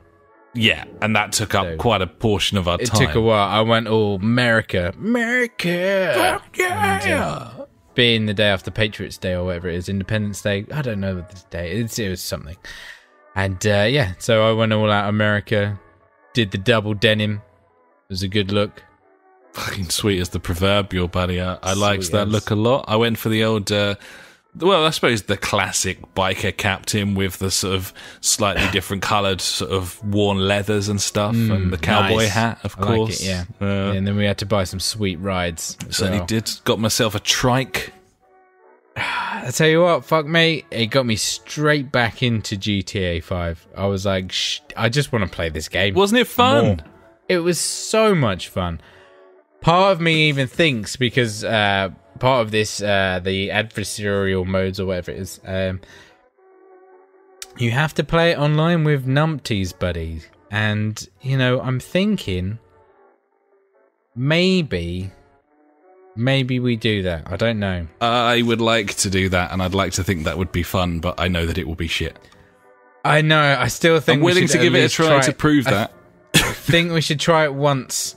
Yeah. On the minimum, just once, because I want to grow that weed farm, buddy. Yeah, that's the thing. You've got this sort of dark internet type thing that you can connect to, and you can get like a weed farm, coke farm, that sort of thing up and running, start earning the big Benjamins, and you can only do that in public games. And I think that would be fun to do. I just think it's bring it back to one of my other favorite games, Destiny. We're missing out on like a big chunk of that game by not getting involved with what this content is all about, because I love PvP. I'm all about PvE. That's the shit. I'm not a fan of PvP because the competitiveness and just fucking getting killed over and over again, it's not fun. I don't like that. But if I'm just shooting up AI, it's loads of fun, because the majority of the time, I don't get killed. Yep. Which is good fun. It's as simple as that. Yeah. I need to bring this back to something we said earlier about frames per second and things, buddy. So we've been playing GTA 5 on the PS4. And yeah, I might have loaded up GTA 5 on the PC. Ran it at a nice, 59 frames per per second, not 60, because for some reason my monitor is 59 hertz, not 60. Of course. Obviously. It's close enough, though. The I was happy sweet with spot. 15. Yeah, you know, you take that extra frame in there and you're like, it's fucking horrible. Who needs What's it? This? Yeah, No, exactly. but I did say to you when we were playing on co-op game night that it felt like it was chugging more than it used to, and I think that maybe that's something to do with all of the additions. Or the extra shit that they might have chucked in there. Man, sometimes that thing was chugging along at like 20 frames. It was pretty nasty to look at in places. I know it's an old game, but I just don't remember these frame drops when we first bought it. Fucking looked amazing on PC. I'm sure. I was just like, wee, this is glorious. Nice. Oh, and it's just like, it just brings us back to that whole fucking, I couldn't give a fuck about 4K.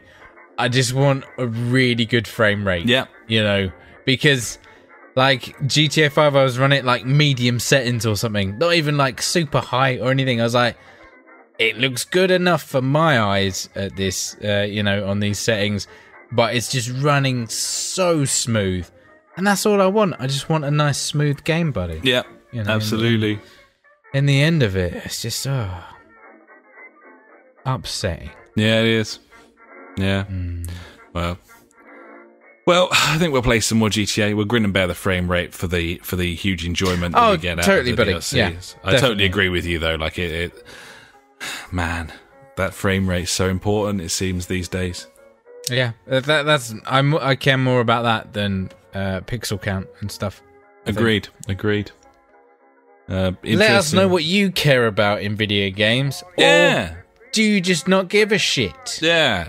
If you want us to shut the fuck up, then please email the JfG podcast at gmail.com, buddies. And next week we'll be talking, of course, about Retro Game Night, which is happening, will have happened by the time you're listening to this, but this Friday night we're playing 360, wall-to-wall 360 games. I've picked up Halo 3, you've picked up PGR 4, we got other games Vegas that we 2. bought this week as well, on top of the standard games. Yeah. Halo 350p, buddy, in CEX. Nice, mate. Nice. Bad. I've got Trials Evo downloaded. I need to test everything out, actually, because I can't help but notice this Halo 3 disc's a bit scratched up, and not good. I should probably chuck that in and make sure all's good. Chuck it in.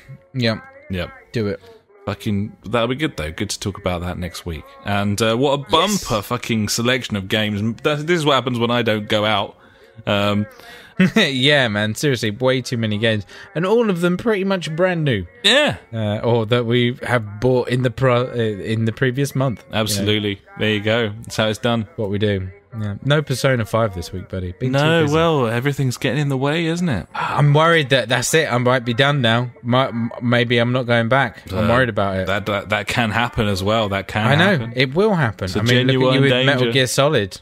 You know? I don't... Oh, shit. I've never gone back to that. Exactly. Never. Just sitting under the telly. We're not going back to that. We're not going back there. I will go back to that. You're not? When Why? I'm like 70. Yeah.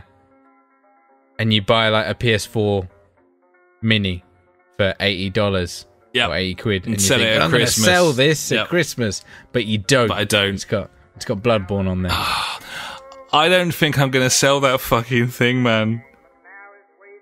Star Fox 2, mate. I'm going to be playing Mario Kart and F-Zero and Super Mario World, and I'm not going to sell it. I just don't think I'm going to sell it. Let's buy another one, and then you've covered the cost of buying that one. Fuck. Okay, we'll see. Anyway, let's move on. Let's go do the news, buddy. Let's do this. Sweet. Now it's time for the news.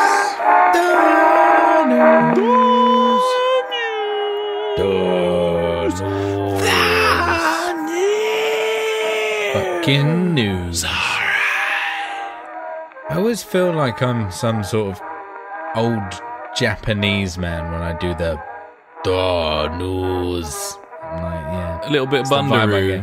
Yeah, Bundaroo. If you want to racist it up, buddy, then obviously that's our thing. I mean, that's what we're trying to do. Like, what do we do in... what's the thing that we do in F1? I can't remember. Is it F1? I don't know what you're talking about. No, it's a little bit racist, though, I reckon. Okay. Well, nothing wrong with a bit of casual racism, buddy. Number one. Number Wang. Face Punch Studios, which is the developer of popular PC survival FPS Rust. Obviously, the creator of Gary's mod as well. This is Gary Newman. They've revealed their Steam refund figures for all to see. Now, this isn't something that most companies will do. When the Steam refunds thing first came out, then there was a big sort of furore with the developers and publishers saying, we're going to lose out on loads of money, this isn't fair, and of course they would say that because it is a way for, if you didn't know, or if you're not on Steam, then basically if you've played a game for less than 2 hours, you can apply and get a refund. You can give your reason, doesn't matter what it is, you can just take it back, basically, and that's brilliant. And a lot of people could learn something from that, but we've never really had raw facts and figures about how that's been working for companies before. Certainly, some indie devs have complained, with their sort of 3-4 hour games that they're getting fucked over here. Getting through it, yeah. But we had some stats from Steam, like how many, I can't remember, a few episodes or months ago, there was something we said about like the percentage rates of like returns and stuff like that, but off the top of my head, I have no fucking clue. Yeah, but it was all averages, and it was all kind of random and not properly configured. And this is definitive stats. This is from a specific developer. Exactly, and also we haven't seen this before. Yeah, a specific genre of game as well. This is Rust. If you don't know, is kind of like grown-up Minecraft in that it's a sort of survival game. Yes, it's a persistent world. It's very hard. You can make shelters and people can break into them and so on. It was big for a while. I mean, it's still big. It's still high up on the list of sellers and stuff, but it had a real sort of big thing for a little while there. Anyway, long and the short of it, they've announced their figures of Steam refunds. And it would appear that in the course of its lifetime, Rust has been refunded about 300,000 times, 320,000. Which you think is quite a lot. It sounds like a lot, yeah. To the tune of like $4 million. Which is a lot. Yeah, it's a lot of money. But in the grand scheme of sales of Rust, it isn't actually very much at all. How much is that then? You're trying to do some quick maths. No, yeah, I was just trying to work it out in my head. But basically it's 6%. 6% of all sales have been refunded. So 80 million then is the total that game has made. Quick. Just saying that like 5% is like 4 million. Yeah. So yeah, it's a lot of money that's been refunded, but 6% of all sales, that's relatively low. In terms of redundancy with software, people not liking games and stuff, if they had the ability to do that, seems quite reasonable. And even better than that, actually. Gary Newman actually commented on this because he was happy to announce these figures. And he also said exactly what figures were... Sorry, what reasons were given for refunds. And he thought they were pretty fair. Those were his exact words. These are pretty fair. What were the reasons? Not fun was one of them. And this is a hardcore survival game. You could understand someone who doesn't know anything about it picking it up and being like, what the hell? What am I doing here? Yeah. Like if I bought like Magic in 2015 and played it for half an hour, I'd be like, what is this? You just don't get it, do you? Just don't get it, do I? Yeah. No. Exactly. And the other one was poor performance, and this is an incredibly demanding game, not necessarily because it's glorious looking, although graphically it is quite nice. Yes. But it's a huge persistent environment, lots and lots of textures, and is demanding on systems. So obviously they put their recommended specs up and so on, but you could see people running into trouble there. And so yeah, he thought fair enough. Frankly, he thought that was fine. Yeah, I mean, they're both the reasons why I have taken back physical games before in the past. And you should be able to do that. So yeah, I don't see why not. If you're not satisfied with it, then take it back. There we go.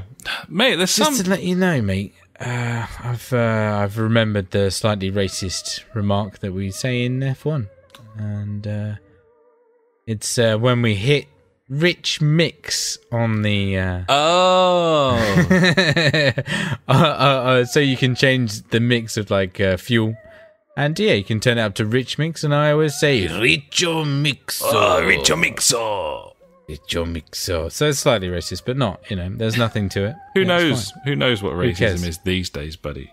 I don't know. Am I more racist towards myself? That's what I like to think. That seems like a nice way of putting it. To cover the bases. Yeah. I hate myself more than anyone else. Yeah. Take that, world. Ah! Yeah. I win! Number 2. Last week we featured the Modern Warfare remaster in Fonz of Phoenix. It got a Phoenix because it's fucking expensive and shouldn't be. It is. Since that announcement, it's emerged that buyers who forked out for the Infinite Warfare pack, what was it called? The Legacy Edition or something? Legend Edition, yeah, fucking bullshit. They forked out on that to get the remaster last year. It was the only way that Activision could sell that game because no one wanted it and no one's playing it now. I think it was kind of assumed that when that thing went standalone and was sold as digital, you would no longer need the Infinite Warfare disc. There'd be an update of some sort and everyone would be able to play the game digitally without an issue. Because if you bought that Infinite Warfare pack, of course, you need to be putting the disc in to play the Modern Warfare remaster, even though... Obviously, it's not on the disc. You're doing a verification. What about if I bought that digitally? If you buy the new version, the new, yeah. If you buy standalone, if you buy standalone Modern Warfare Remaster digitally, you do not need a disc of any kind. Of course, is there a disc version of the standalone? There isn't coming out. No, okay. I'm guessing if I bought the digital version of the Legendary Edition, I also would not have to put a disc in. No. Because I wouldn't have one. No. But still, that's fucking dumb. I think... I couldn't really decide one way or the other, really. But I think... I guess you got to prove that you've bought it. That's the thing. Do you? You could just... Yes. I guess you've got it installed. They're charging 35 quid for it, so yes. Yeah. Well, I guess it comes down to the fact that if you wanted to, you could send the disc over to a friend and you could all install it. Yeah, exactly. That's the thing. Or if there was such a thing as Blockbusters or Love Film with the games and rental. We did the thing where a few podcasts ago again, buddy, where we find out if there was any games. Yeah, and there were a couple still kicking about, but it was fucking stupid. Either way, stuff, I think a lot of people thought they'd be able to trade that thing in now, but they can't. No, definitely not. So there we because go. That thing is 35 quid. Was it 35 for the new one? Yep. Yeah. The new one. Fuck me. Ugh. Just updating this kill myself. Fonz or Phoenix, buddy. Just go. You'll come to that later. Don't read it now, please. No, good lord. Okay, fine. Next in the news, there's not a lot of news. Here's some more news. Watch Dogs 2 now has a 4-player party mode. Eurogamer have provided me with a description here, which I will read. That was very kind of them. Thanks very much, Eurogamer. Thanks to those guys. And they'll be listening, so they'll be pleased that I plugged them there. Available from the 4th of July, so it's out, buddies. It's out now. It's out now. The new feature lets players take part in all online activities as a 4-player party, including man versus machine and online racing. This mode was one of the most requested by the community, Ubisoft said in the video. However, you won't be able to take part in the game's 2-player co-op missions while roaming in 4-player party mode. So there you go. Watch Dogs 2 there, trying to be GTA 5, I guess. I didn't know that game had 2-player co-op missions in it. It doesn't really matter. I'm never going to buy it, so... Sorry, you had me at Watch Dogs 2. Sorry, I thought you just died from boredom. Yeah, that's close. Yeah, it's tricky. I don't know why I don't have any interest in that game whatsoever. I think it's Ubisoft's terrible writing. We played the 2-hour trial, and I let an hour of that just idle on the menu because it was that bad. Because I was like, oh, just got to go out and do something. And came back and I was like, oh, I should have probably turned that off. And I was like, by the end of it, I was like, I don't care. Did yourself a favour there by leaving it running. Yeah. Pretty much. Then it comes back again to how many misses, in terms of hits and misses, how many misses Ubisoft have had over the last, 4 years. Man, they don't release that many critically acclaimed games anymore. I don't know if anyone noticed. No. I don't think anyone's really noticed yet, but they're releasing a load of fucking shit all the time. A lot of it really hyped as well. Not even all of it is really hyped. I don't know. Blows aren't landing. I think Assassin's Creed might be the turning point. I think that's going to go down really well. But sure. No, you think I'm joking? No, I mean it. No, mate. You're always the optimistic. I don't like the look of it, or optimist even out of us. I don't like the look of it, but I think that they've made enough mechanical changes that it's going to feel fresh and people are going to enjoy it. Okay, but we'll see. We'll move on. Fingers crossed. We'll move on. Yep.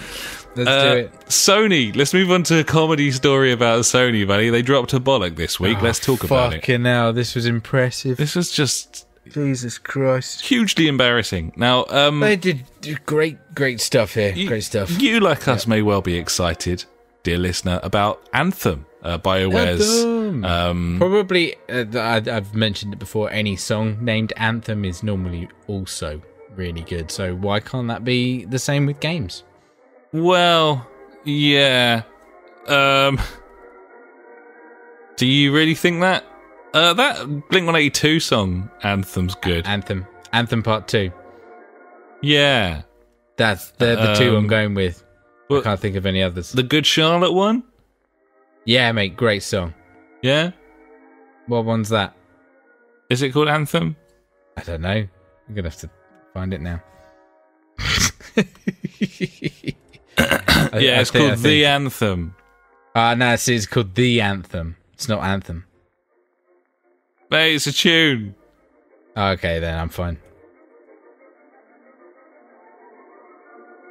So I'll turn that off for now. Anyway, Anthem looks cool. We hope it's going to be great. The presentation of it was slightly ruined by the fucking terrible scripted voice chat people that the out-of-touch cunts at these publishers seem to think we want to hear.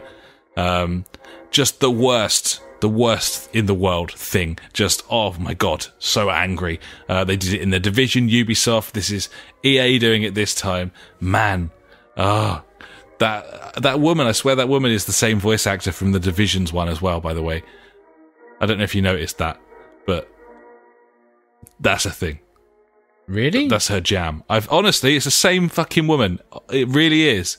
The awful, the cringing voice chat. You know what I'm talking about, yeah? Oh yeah, I love it. Just the fucking best. Hopefully we get some sweet loot. Do you want to go over there? Yeah, I'll cover your six. Do you want to go bang over there? Just like we talk on game night, absolutely. Oh yeah. Anyway, the long and the short. Anthem looks great. We really like the look of it. It's coming out on multiple consoles, but Phil motherfucking Spencer got in there again with his deals. And it was announced as an Xbox One X game, and that's important. Remember that. So anyway, this week, an Anthem trailer popped up on the official Sony PlayStation YouTube. It did. Yeah, it did. And everyone was like, oh, okay, let's see what this thing looks like on the Pro. And the eagle-eyed viewers noticed that, hang on, this is exactly the same. And then they noticed, hang on a second, this is literally a rip from the Xbox One X conference. They've done great there. And how had they covered that up? They'd photoshopped frame by frame the Xbox buttons and replaced them with PlayStation buttons. And they'd done it really poorly. You could see the Xbox buttons below. You could see that the whole thing was photoshopped. It was just really, really embarrassing. They'd done a fucking stellar job. I don't think I could have done any better. It was real, fucking paint. MS Paint amateur hour. Pathetic. They've since taken it down. I mean, the most important thing, and obviously this story was kind of skewed and mocked by the fact that, holy shit, they superimposed their buttons onto it. Like, and that's so hilarious. Dumb. But more importantly than that, Anthem will not look like that on the PS4 Pro, because the PS4 Pro does not have the power of the Xbox One X. And it probably won't look like that on the Xbox One X. Just No, of course it won't. That footage was running on a computer the size of a fucking silo somewhere deep beneath the earth. But it certainly won't look like that on PS4 Pro. It certainly won't run 60 frames in 4K on the PS4 Pro. So what an unbelievably stupid thing for them to do. I don't understand. And Sony do this shit all the time. How does it keep happening?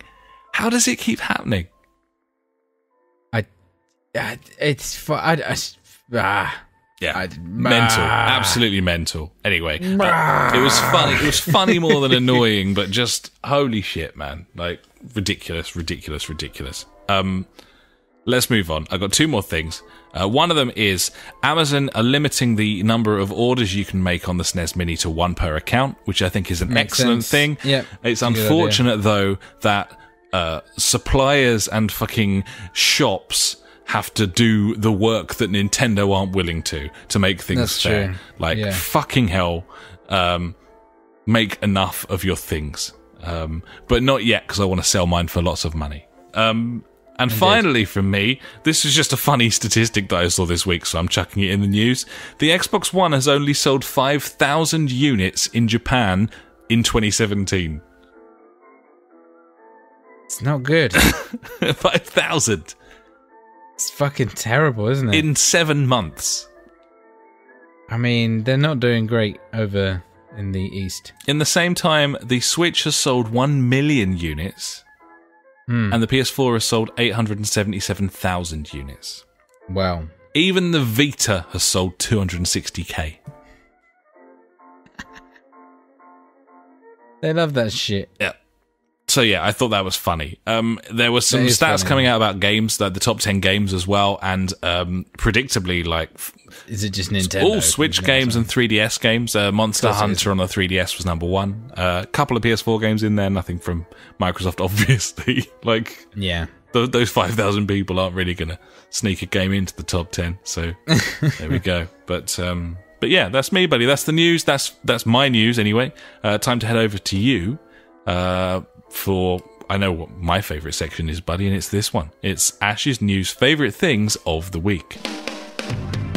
If you like news but hate information, you have found the right place. Ash's News Favourite Thing of the Week. Cheers, buddy. Few things this week. Some good, some bad, some fucking retarded, as always.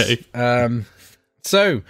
We've spoken about GTA 5 already today. We've spoken previously about the mod support on GTA 5.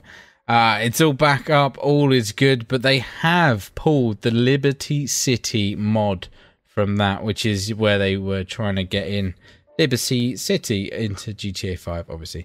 So, good news, but bad news. Obviously, you can still do all your cheeky mods, but something that was going to be pretty cool has been taken away.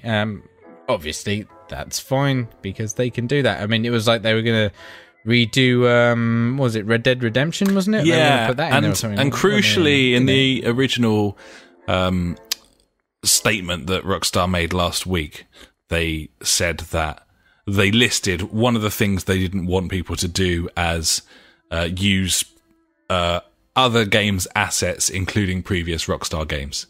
Yes. Now, that's shitty of them to wait until this long. Like, that Liberty City thing's been in development for like 18 months. So yes, that's really shitty of them. But at the same time, like, they at least are being consistent with their statement. So that's something. Indeed. Sticking with GTA, crazily enough, more news. The Chiliad mystery has been unveiled, unrevealed, or whatever it is. I haven't looked at what it is, but we know now how to get it, and there's a legitimate way, apparently, of getting it. Because, first of all, Mount Chiliad, there's all kind of weird alien hieroglyphs underneath it and shit like that.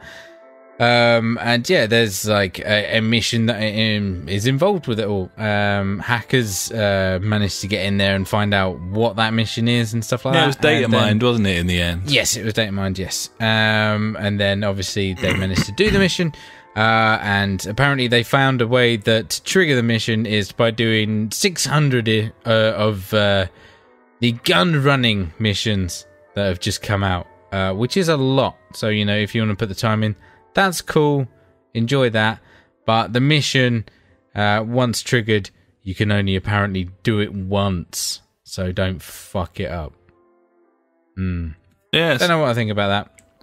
I think Bit odd. I think it's cool. I think, you know, I think it's cool that finally that like it's come out to say this is what this is. I mean, that's crazy that that game had a secret for since it came out so many years ago or whatever, you know. Yeah, and I think I said a few weeks ago, I've always been a huge fan of developers going the extra mile on content that no one will ever see. I just think it shows like a passion and a love for your craft. And this is a fucking perfect example of that. So, yeah. Indeed. It's very cool. I don't know if this is news or not, but Cuphead, that game that looks like Mickey Mouse olden-timey days. Yeah. It won't be coming to PS4, buddy. Just Windows and Xbox. But the sequel might. Yeah, who knows? Yeah. Who knows? They've got an exclusivity deal with Microsoft, but only for one game. So exactly. So yeah, I'll be playing that on Windows, on PC. Fair play. Nice. Fair play. Sony pulls world's fastest platinum trophy from PSN. I did see this, man. Jim Sterling did a video on this week. Did you see that? There you go. No, I didn't. Fuck me. There you go. You can get the platinum in under like 20 minutes or something like that, it says. And yeah. No, this is not anymore, buddy. This is a puzzle game. What's it called? 5-star 1,000. It's got a stupid name like 5-star 1,000 achievement or something. Rated or it's basically, you know, those picture puzzles where there's like a picture separated across like 20 tiles and they all slide around a grid and you move them around. That's the whole game. It's just those puzzles. Fucking sweet. And that's on the PlayStation. Because apparently it's Steam now and no one gives a fuck what anyone puts on. Well, you know, I was thinking about this earlier because obviously PS Plus, and I was going through all the PS Plus like library that we've got. I was like, wow, there's loads of shit games on this. I was like, that's probably because like loads of shit games get released on it. It's like, yeah, no one really monitors this like at the moment, kind of thing. It's fucking terrible. It's just going to get worse, isn't it? Like it's just going to build into this sort of horrible, like fucking absolute shit show of a. Oh, God knows. Anyway, Far Cry 5, that game that looks pretty cool and is completely co-op. Only allows one player to keep their story progress. Why?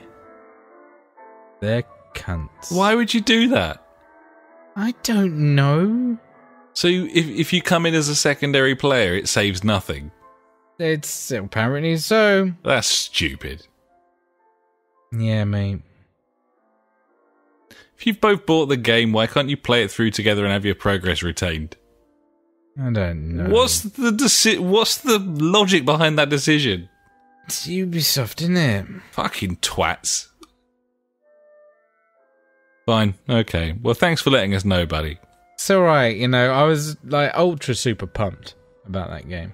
Ultra super pumped!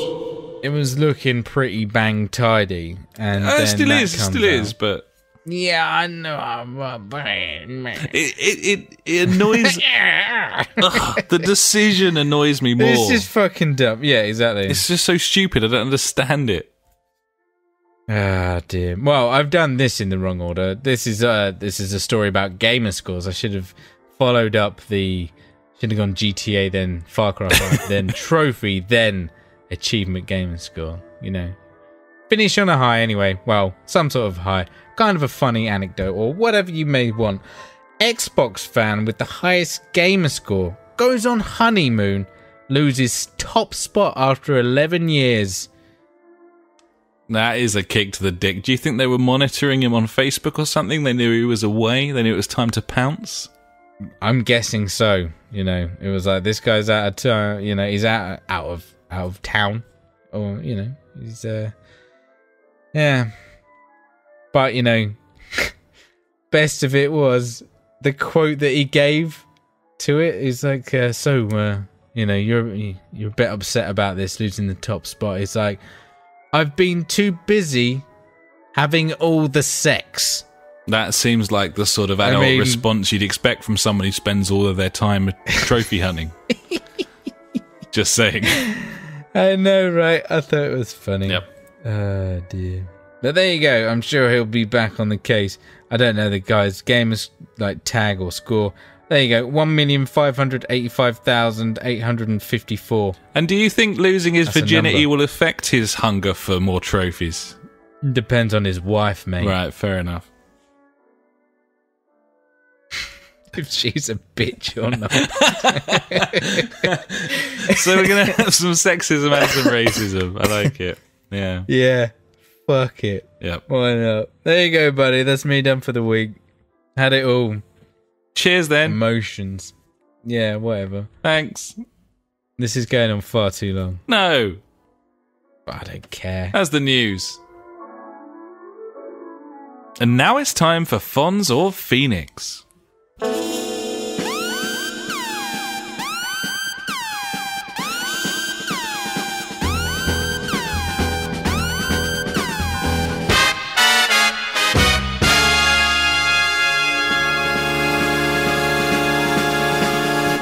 What we got this week, buddy? In, out, up, down, left, right, black, white, shit. That's right, racist. Maybe, who knows?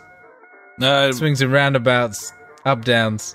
We've had up, downs. It's hard to comment black and white because, of course, as Michael Jackson once said. I was going to say George Michael, but yeah, it's Michael Jackson. Yeah, it's not George Michael. George Michael was in Wham. Great band.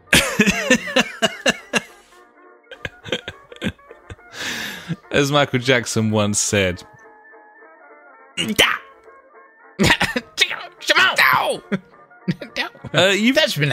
popped something in here, buddy. You've popped something in here.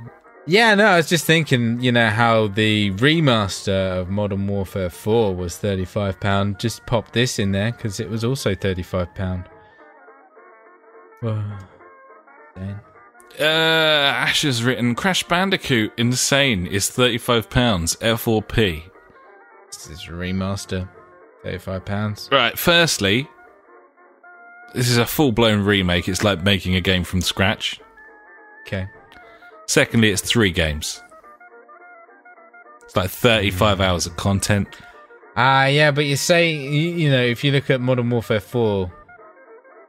Oh no, that didn't have the co-op stage. That was Modern Warfare 2, wasn't it?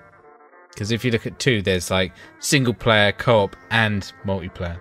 Just saying, 3 games. I don't think Crash Bandicoot's worth £35 because it's not a very good game. Yeah. And that's nothing to do still, with... £35, Too much. Too much, £20. We got it for 28 with nice. CD keys voucher and some discount. No bad. Anyway, Fonz or Phoenix, buddy, we're in a drought. We're in a big old drought.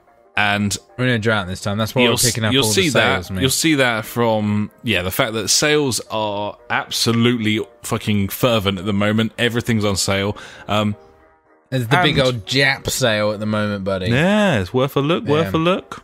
Persona 5 is in there. I don't know how much it is, though, but it's in there. Don't tell me, I don't want to... Yakuza 0 is in there for 20 quid. I was tempted. I know, right? Yeah, maybe. It looks weird as fuck. It does. It does. Dancing.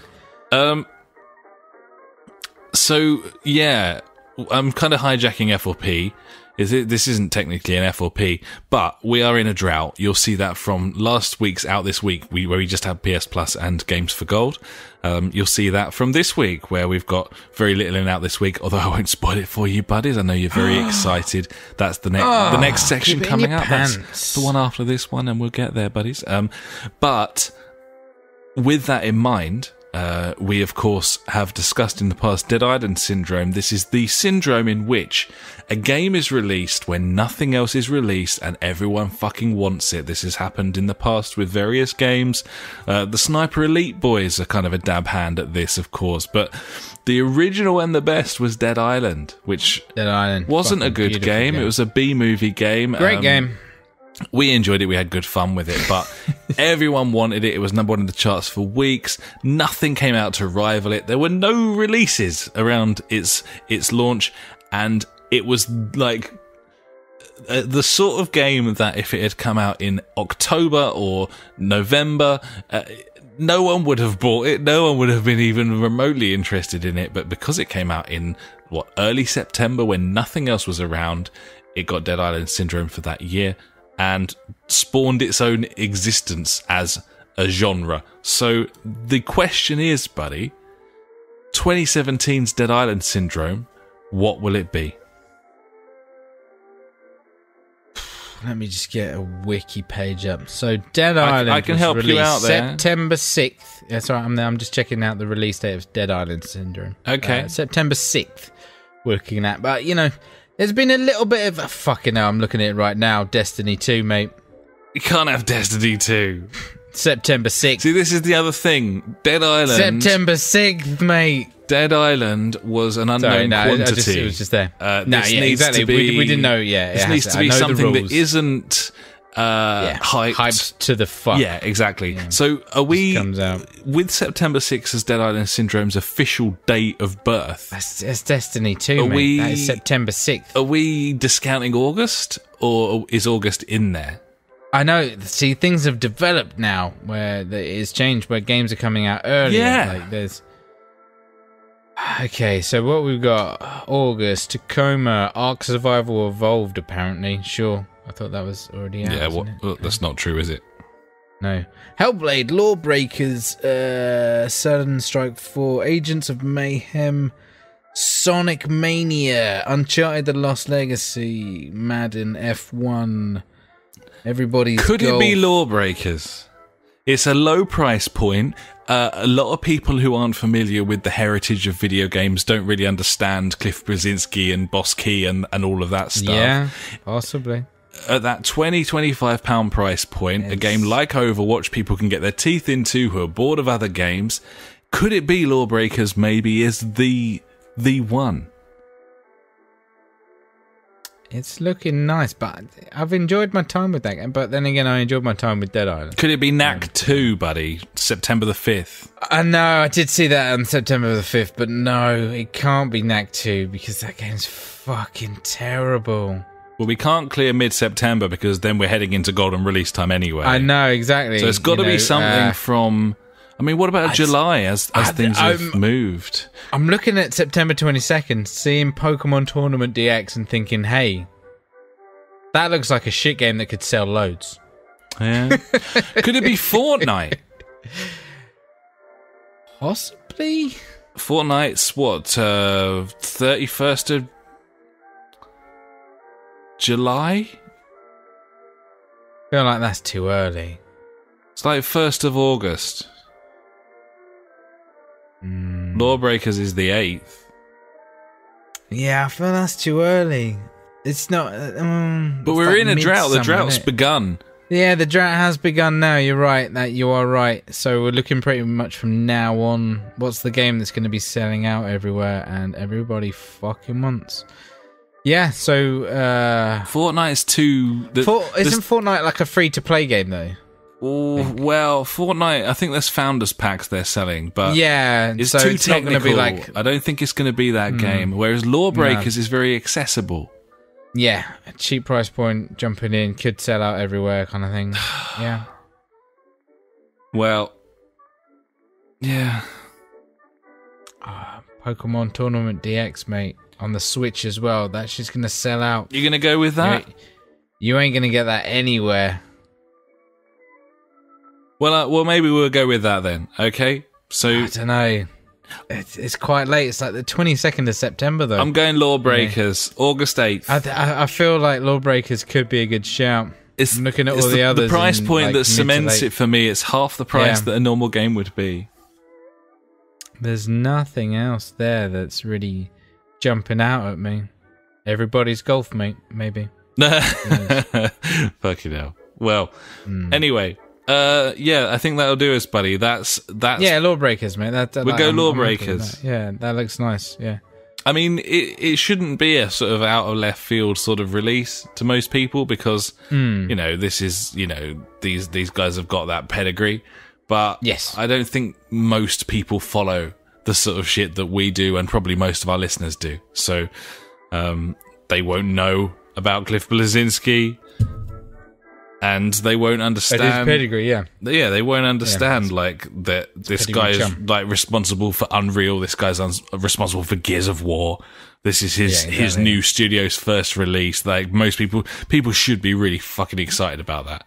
But yeah, man, totally.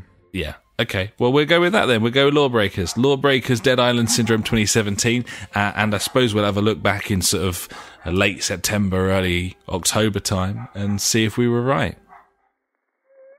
Gibbons, buddy.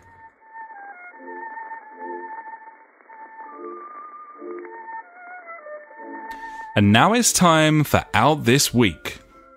That's out this week. Yeah, buddy, what we got? Anything good? Final Fantasy XII The Zodiac Age on PS4 and Fable Fortune on Xbox One and PC. Cool. Thanks for that. And now it's time for Fuckwit Corner. Fuckwit Corner with funk. Fuckwit Corner with funk. He's got some questions.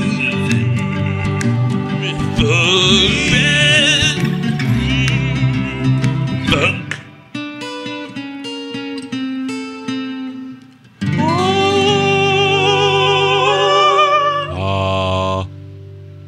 See, you got some questions, buddy. He's got an interesting one this week, and I think it stems from my purchase of the SNES Mini, buddy, in which I was trying to make a bit of money out of the video games industry. Nice. Funk says, money. What investment opportunities are possible within gaming?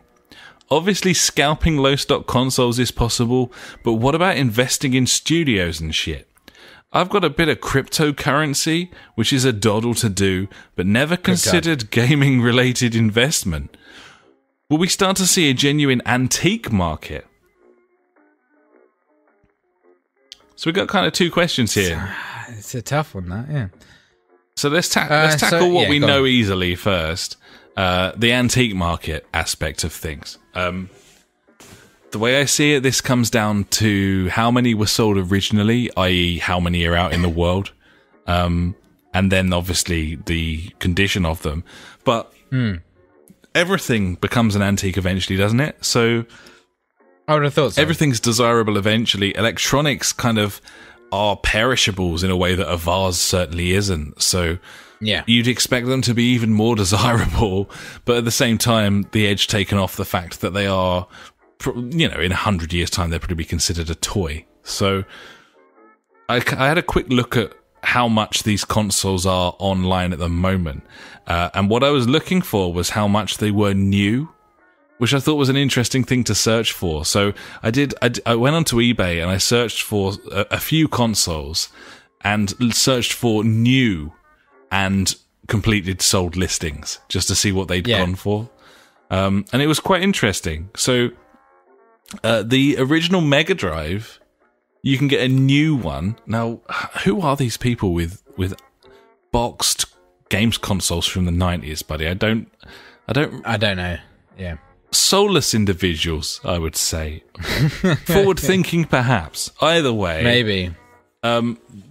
You can get a new Mega Drive for £70. That seems very cheap for something that came out in 1991. Yeah, seeing as a SNES Mini is like 80. Exactly. And you can't put carts in. Cheap, man. That's really cheap. Yeah, man. N64, 150 quid. Not bad. It's a much newer device. Yeah. Like true. 10 years 96? newer. Well, yeah, no. Yeah, you're right. 6-7 years newer. But what I did notice was the NES. A new NES sold In box. new unopened NES. Yeah. 2 controllers, Super Mario Brothers, and Duck Hunt with the light gun. Love it. £450. The Zapper. The Zapper. Fucking the Zapper's worth that $450. alone, mate. Fucking hell. That's where your money is. But is that a lot for that? No, not really. That thing's like, what? Was it 87, 88 that thing came out? I think so, yeah, exactly. So you're talking 30 years old now. 30 years old games console in perfect condition. 450 quid? That's nothing. It's not a lot of money, is it? No. For that. In the grand schemes of things, that is fucking nothing. Yeah. I looked at the figures as well. So the Mega Drive has sold 30 million worldwide. So that's how many units are out in the wild or were out in the wild. Yeah. The NES sold 61 million, so there's double as many NESs as there are Mega Drives. But again, whether that's relevant in the grand scheme of things, I don't know. N64, 32 million, similar to the Mega Drive. What it points to me is that no, with any reasonable degree of certainty, video game memorabilia isn't worth anything. And probably won't be unless you've got mint condition stuff in like 100 years. That seems to be... Yeah, and that is rare as fuck. Yeah, because it just seems that... I don't know if it's... It just gets treated as like, you know, if you had like or like if you had like a Sony TV from the 80s. Like... Yeah. I'd liken it to like a Furby. Some sort of like turntable maybe. That might be a better... analogy if you had like a classic turntable from that era. You know, in 100 years it'll be worth like $5,000 or something, but it's nothing compared to other stuff that would be the same age. Not a worthy investment. No. So unfortunately not. Certainly certain aspects of gaming, like not consoles or games, like collectibles, like figures, amiibos, all of those sorts of things, they have far more collector value.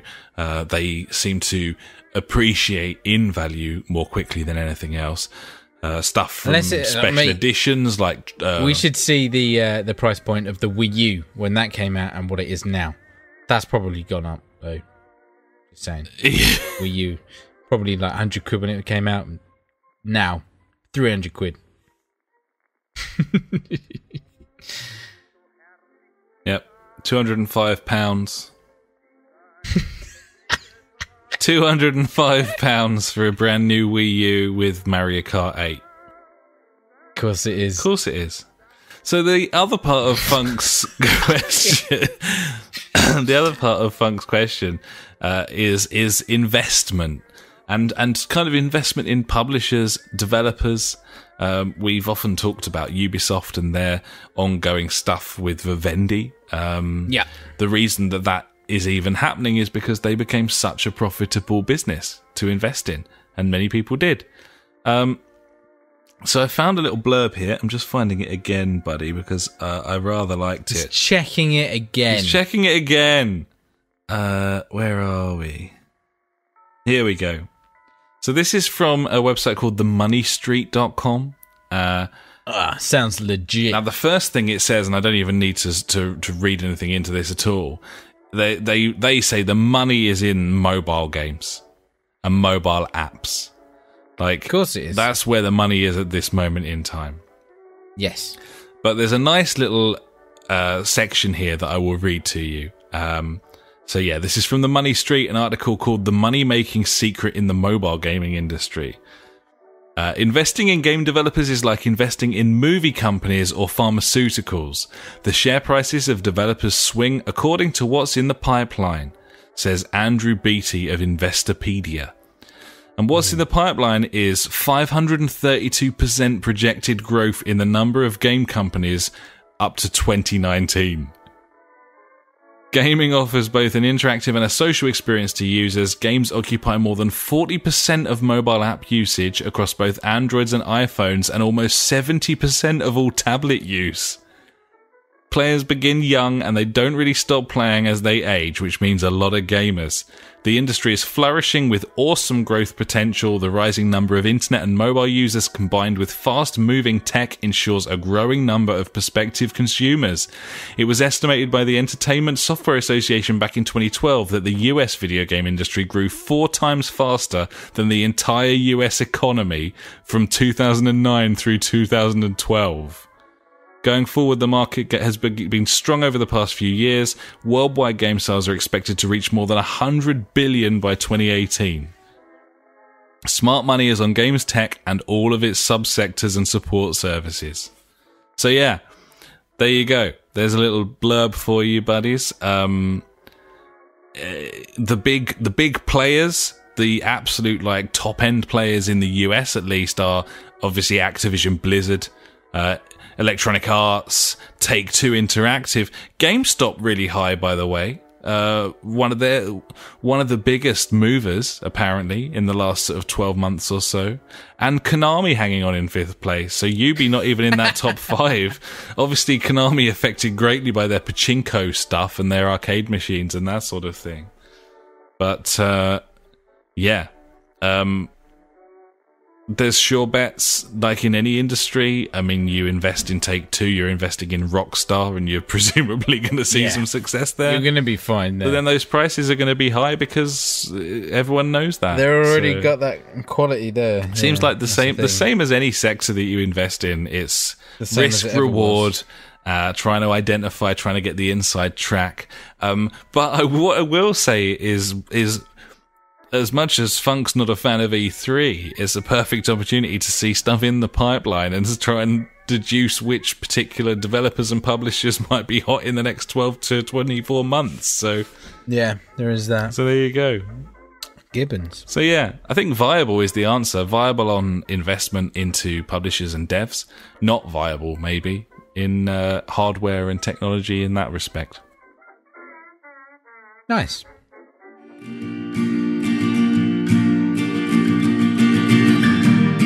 Every week we end the show with questions and comments sent in by you. If you've got anything for us, just pop an email to the jfgpodcast@gmail.com or contact us on Facebook, Twitter, or at justforgamers.co.uk. And now it's time for JfG Street Beat. You got a question we want to know. Street Beat. Facebook, Twitter, we're on them all. So hit us up and be on the show. Street Beat. The JfG Street Beat. Street Beat. We want to know. Get on the show. Get on the show, buddy. And JJ's on the show, isn't he, buddy? I think you've been having a chat with him about PC stuff. Oh, shit, yeah, I forgot about this. I'm not prepared. Underprepared. That's all right. So, yeah, last week, he was throwing some shit down about the Xbox One X, which, you know, I completely agree with. And we asked him for his specs on his PC and for a little insight into his experience since he's kind of mainly moved across there, didn't we? Gibbons, buddy, and we ended up having a massive old conversation about it. I've got to fucking go through back loads of fucking thing. Yeah, so there we go. What did he use? 3D Mark, which is like the standard. Has been for like 15 years. Yeah, exactly. He scored a 16,723 in Fire Strike. Now, I don't know what my score is, or even if I've got one on that, to be honest. While I'm talking, I will try and investigate. Let me just chuck Steam up while we're doing that. He's running NVIDIA GeForce GTX 1070, which is definitely the card that I would be going for if I was looking for some sort of cheeky upgrade around about now. Well, I think it's kind of right on the cusp of affordability versus performance, isn't it? The 1070. It is. The 1080 is still a little bit too pricey for people with a medium it's like rig. 600 and stuff like that, isn't it? Yeah. He went on to say, okay, not 3 times more powerful. It'll run 60 frames at 2K on Ultra. 4K is like 30 to 35 frames. So yes, on medium settings, I could get 60, but who throws a shoe? And also, yes, liquid cooled. With this liquid cooling, you are really spoiling us. Indeed, buddy. So, we went on and started talking about like what games he's playing and things like that, and how he's found the switch from like console to PC and stuff like that. He spoke about like using a mouse and keyboard compared to like using a controller, and how he's kind of got used to it a lot more now. And it like using a controller feels incredibly like sluggish and stuff like that. But yeah, he uses like a 1440p like 2K monitor, and he says like, yeah, that's the pinnacle for his machine. That's what he built it for. Down the line, he'll upgrade when it comes to it. He spoke about one of his mates has got pretty much the same build as his, and he uses and he tried it out on his like 55-inch 4K screen TV, and was not that impressed. Oh, really? With, the result. Yeah, he wasn't that impressed compared to the results he was getting from like his like super ultra refreshing like 2K monitor. You know, like, so TVs compared to monitors, big difference there as well. But yeah, no, it was really cool to like just have a massive long chat about the whole PC console debate and how it kind of went for him. Yeah. I think the more you talk about it, the more you realise that, you know, there's no debate really. You know, it just comes down to the fact that money is a problem. It's a hell of a lot more money. It's an upfront fee that is difficult to contend with. Exactly. And with the half steps and that coming in, like, it muddies the waters even more. If you're buying a console every 3 years, then you might as well buy a fucking gaming PC. But yeah, totally. Yeah, I don't know. I mean, those graphics cards. The last time I built a gaming PC, the most expensive graphics card money could buy was like £400, and now that'll get you like a mid-ranger. Yeah, like, that's like mid-range. That's nuts. But those mid-range, like we just said, the mid-range will get you 2K at 60 frames per second or 30 at 4K. So that GPU's just too much, man, for me to contend with. I can't even fathom spending that amount of money on a graphics card. I just can't. Yeah. No, yeah, you're right. As much as I'd love to. If money was no object, I absolutely would. Yes, totally. I still want to build a gaming PC, but the more... we spoke about it several months ago, and the more I looked into it, the more I was like, oh my God. Like, because you just can't skimp. Like, you can only skimp so much. If you want what we want out of a gaming PC, then no, you cannot skimp. No, you need $2,000. That's what you need. Well, the worrying thing. Yeah, I think that's very sensible from JJ though. Going for like, okay, I can't afford like a couple of SLI 1080s, so I'm gonna go down a route here. I'm gonna absolutely maximize what I'll get out of this resolution, and this can be my maximum res, and it'll still shit all over consoles, and it'll still look amazing. And you don't necessarily have to aim for the highest of the highest, you know. So it makes perfect sense, doesn't it? Yeah, that's the thing. And I don't think like this whole like race for 4K is helping gaming. No, not at all. Not at all. It is hindering us so much, and yeah, it's just not good because everyone's just like, yeah, 4K. It's like, yeah, but the games are just going to be like punished because of that, because of the consoles that they're running on and things like that. And if you want them to run at 4K, then there's going to be downgrades in every other area, and that's not what I want in games. I want them to run fucking well, and that's it. It's like you say, like JJ was like, right, 2K build at 60, not 4K at 30. Yeah, absolutely. You're absolutely right. And it's worrying times ahead, because if it changes everything, doesn't it? If everything's geared towards these like high texture packs and 30 frames per second gameplay, you start to have to maybe give Bungie the benefit of the doubt with their Destiny stuff, saying, you know, we can't do we it. haven't got the processing power to do this, because if that's the obsession, if the obsession is with upping the res, and damn the frame rate, then that's going to start affecting gameplay mechanics. It's going to start affecting everything. Yeah, it's not good. Worrying times. Oh well. Well, either way, thanks JJ. Thanks for getting in touch. Thanks for letting us know your specs. And if you want to talk to us about PC gaming buddies, then you can always contact us at the JfG podcast at gmail.com, of course. Hello. Yeah. Nice. Oh yeah. What about it? Briefly head into some community watch, buddy. Oh, community watch. Community watch. And this week we've got the Art of Mel Gibson's Soul, buddy. Oh, I can't remember. Whatever it was called. Yeah, absolutely. That thing. Yeah. Sorry, I'm just busy pouring more beer. It needs fine. to be done. Rude not to, really. Gibbons. So what has he brought us this week in his gloriness? This week Mel's been shooting at Nazis. Fucking well played. Yeah. Mel brings us a picture of scope zoomed in on a Nazi officer with the caption, "Sometimes friendly fire is inevitable, buddy." It's a known fact. Yeah. We've all been there. Shooting members of his own team for being Nazi scum. And you are a rebel and a traitor. Who could argue with that? Nazis? Interesting.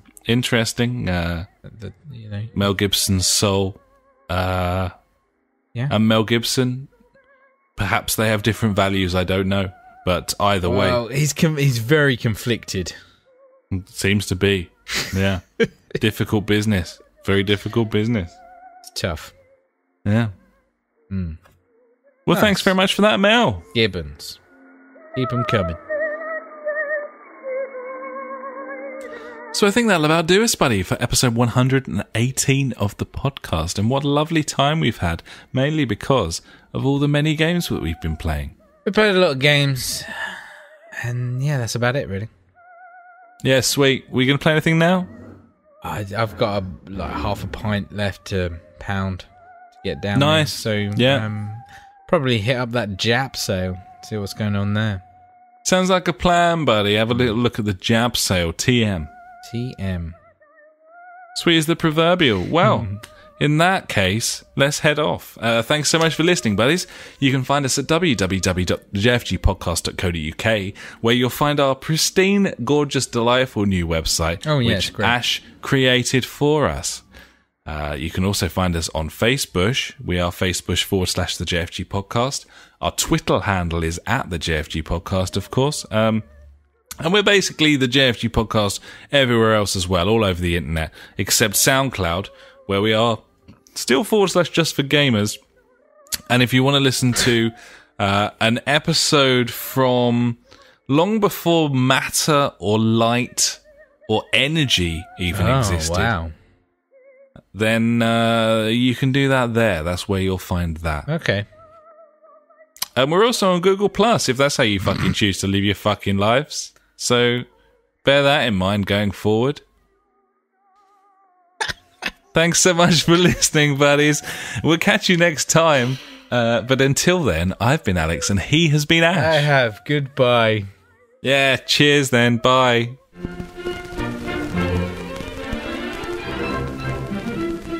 You've been listening to the JFG Podcast with Ash and me, Alex. To find out more, head to www.justforgamers.co.uk, Facebook.com/the JFG Podcast, or Twitter, where we are at the JFG Podcast. Episodes go live every Sunday, and if you could pop onto iTunes and write us a quick review, we would love every inch of you, even if you got old and fat. Thanks so much for listening, and we will catch you next time.